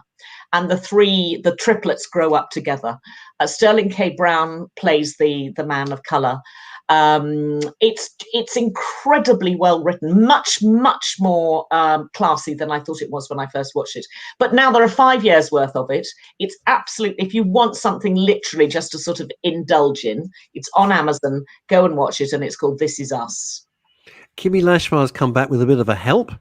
Twists, apparently Dead to Me is twists and turns befriended by someone who knocks down and kills her husband. Yeah, that's right. So I can't remember the actress' name. She was in Indeed. A really good actress as well. So yeah. Have you been watching? We reviewed it some time ago, I think. Yeah. And then Paul Claridge has come back. Sorry, Paul Claridge has come back and said, "Oh, this is interesting. What a storyline this is. This is a film, right?" It couldn't make this storyline up. Alaska is a drag. A young gay black man I hope we haven't made this up, is an aspiring drag artist, but he and his sister are stuck in a remote Alaskan town working in a fish cannery. He's then spotted by a boxing coach who sees fighting potential and coaches him. Boxing becomes his route out of Alaska. He falls in love with his sparring partner too. Sounds mad, but it's a real feel-good story. Oh, okay. Oh, look forward to that. Right. Get that. And everyone's going, This Is Us is absolutely brilliant. Okay. Excellent. Good. Well, I came to it rather late, but I'm very happy to say that actually it's a lot better than I thought it was 5 years ago. So definitely worth looking at. The other thing that everybody's been talking about this week is the Pembrokeshire Murders on ITV. It's a 3-part series. It's good. Luke Evans, the gorgeous Luke Evans from Pontypridd, who clearly went to Hollywood and became a major movie star in Hollywood, is cast as the copper in it. It's a real life story about some pretty ghastly murders, but it's worth watching. ITV are doing this stuff rather well. ITV, is that? Did you say? ITV, it's called the Pembrokeshire Murders, and I think it went out Monday, Tuesday, Wednesday of this week. So it'll be on the ITV hub and all of the other services you'll find it on. Stephen, what were you about to say? Lily Allen's dad's in it. I can't remember his name. Lily Allen. Yes, Keith Allen. Keith Allen is the scariest man on the planet. Yeah, he plays criminals. 30 years. Yeah, he plays criminals very well. He's seriously scary. Yeah. Really. And then something else that I found this week that came out on the BBC 2 years ago, and it's just gone to Netflix. It's called Back to Life. When it first came out, when it first came out, people sort of likened it a bit to Phoebe Waller-Bridge's series, Just, I think, because it was written by a woman and it was quirky, they thought it was a bit like that. But actually, it's very different to Phoebe's Fleabag series. It's very on the edge in a way that Fleabag makes you feel uncomfortable. This also makes you feel uncomfortable. It's very raw. Written by a woman I didn't know, who stars in it too, called Daisy Haggart. It's only 6 parts, but it's extremely well written, but very well acted. Geraldine James is the mum. The storyline is about the daughter who's been in prison for 18 years. And when you arrive at episode 1, you don't know why she's been in prison, and it sort of unfolds. The only person who's nice to her is the new next door neighbor, who's an Asian guy, played really well by Adil Akhtar. And he's great, but he can't understand why people keep daubing the front of her house and calling her horrible names. But it's funny, and it's poignant, and it's sad, and it's clever. So have a look at that. That's on the BBC iPlayer and on Netflix. And it's called Back to Life. Now, you see, you always think, Chantal, people don't listen to. As I said to you, and I meant it. They hang on your every word. So, Paul Andrews has come in. Thanks for 24 hours in police custody. Recommendation, Chantal, loved it. And Kimmy Lashmar says the reason she was watching Dead to Us is because you recommended it. I did. I couldn't remember it. I think over the last 10 months, we've got through something like 250 different recommendations. So apologies for having forgotten that one. It is huge. Stephen, have you found stuff that you've enjoyed? I can't do it as eloquently as Chantal does, but The Serpent, you've reviewed that. The Serpent is incredible. It's on my screen right now. Yeah, I can't even begin to tell you how at the edge of my chair. It's not years I've watched a film. At the edge of my chair, shouting, "Yeah, run!" It's absolutely brilliant. BBC. I really enjoyed it. And The Chaperone, it's a lovely film on Netflix done by the people of Downton Abbey. It's really enjoyable. Yeah. I haven't seen The Serpent, but everyone's raving about it. So again, it's real life crime. Real life crime is a big thing. We've talked about it before on the show. It's a terrible story about a completely mad human being who takes the life of lots and lots and lots of backpackers, and actually is only finally caught when he has actually got round to trying to murder 22 people on a bus all at once. Yeah, I don't know you, Chantal. I found the first episode, I nearly didn't continue watching. I don't like people throwing up, and it always puts me off a program. Yeah. But I kept going, and I'm glad I did. It was so good. Yeah. It's slightly oddly weighted for those that are going to watch it. The grim and grimy stuff at the beginning, there's slightly too much of that and not quite enough of the chase to catch him. And actually, if I'd been directing it, I would have done less about the ghastliness of the murders and slightly more about the chase and trying to lock him up. It's about time you put on your director's hat. I haven't done that for a long time. Chantal produced some fantastic, huge shows. It's about you should direct.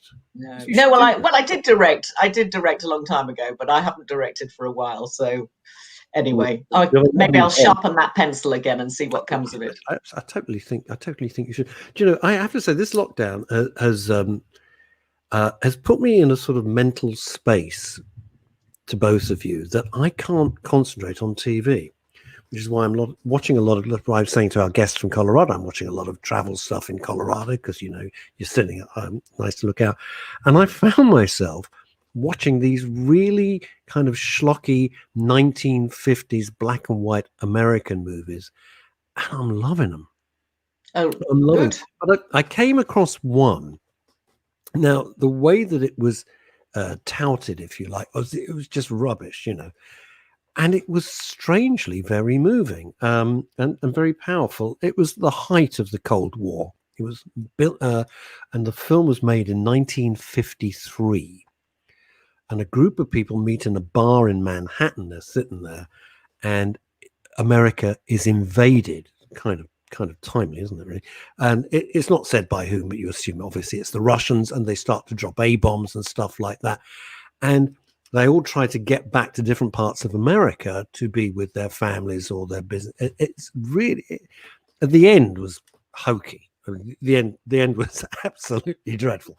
But the rest of the film, it really carried me along. I got quite involved with these people. It was strange, And it's a piece of propaganda. It's a complete piece of we hate communists and we hate Russians and we hate everybody is in America. But it's very powerful. You see how they interact a lot of the studio stuff with real life footage. So it was strangely moving. You know, Russ, really interesting. You're not the first person to tell me they haven't been able to concentrate during this.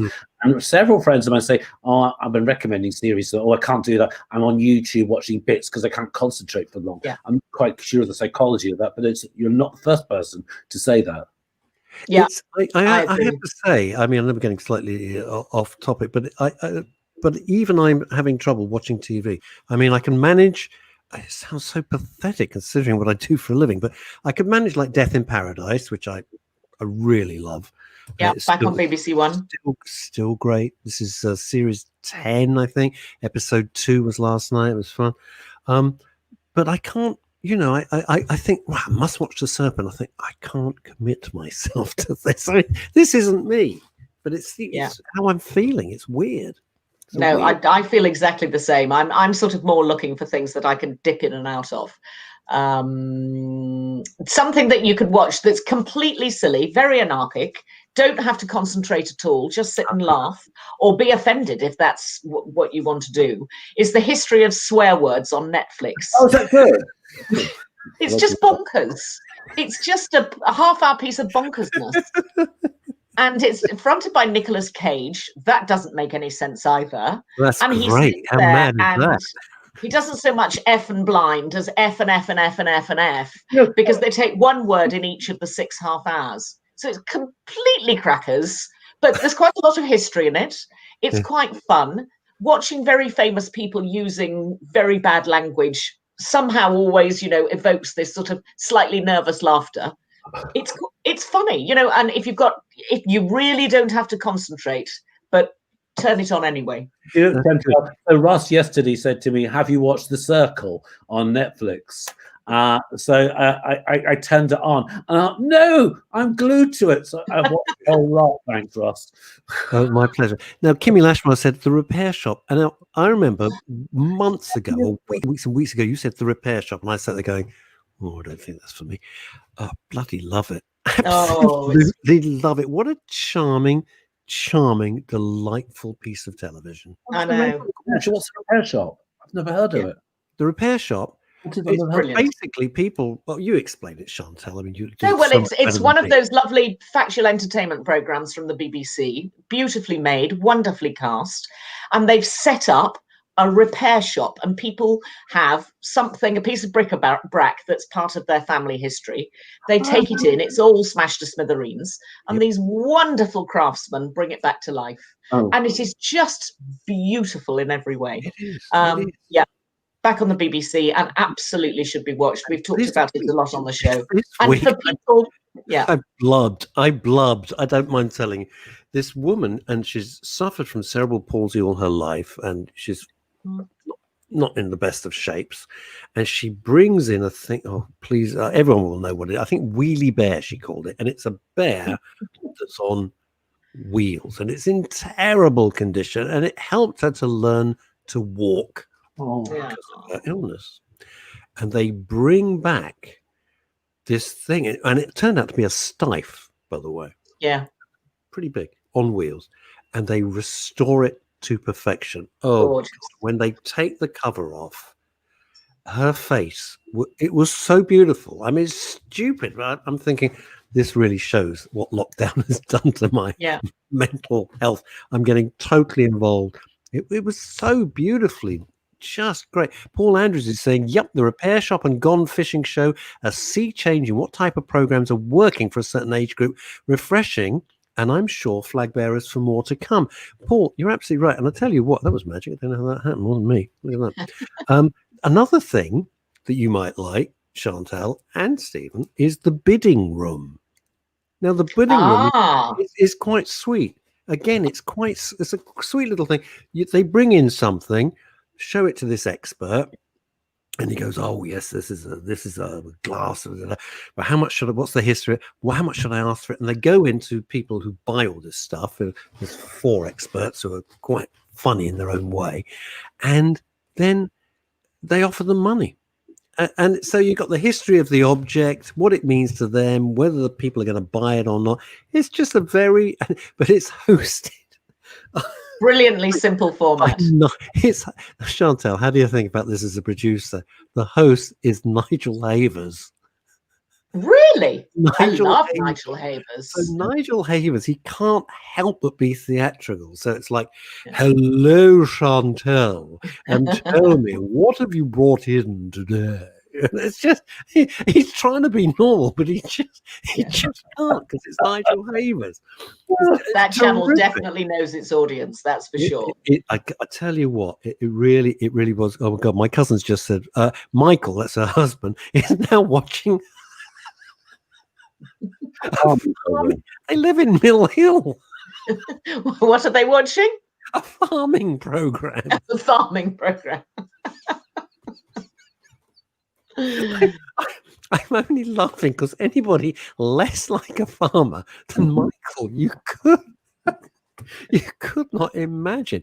And it's also Amanda Lucas is coming in with other suggestions of the garden makeover and money for nothing. Yeah.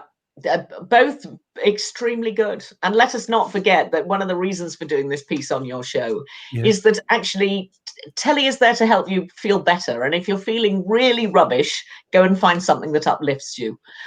Made us not feel rubbish. We're totally out of time, guys. I'm so sorry. I'm going to have to. Just Stephen, thank you so much for joining us. Chantal, always a pleasure. Thanks to all our fantastic guests from all over the world, even Colorado.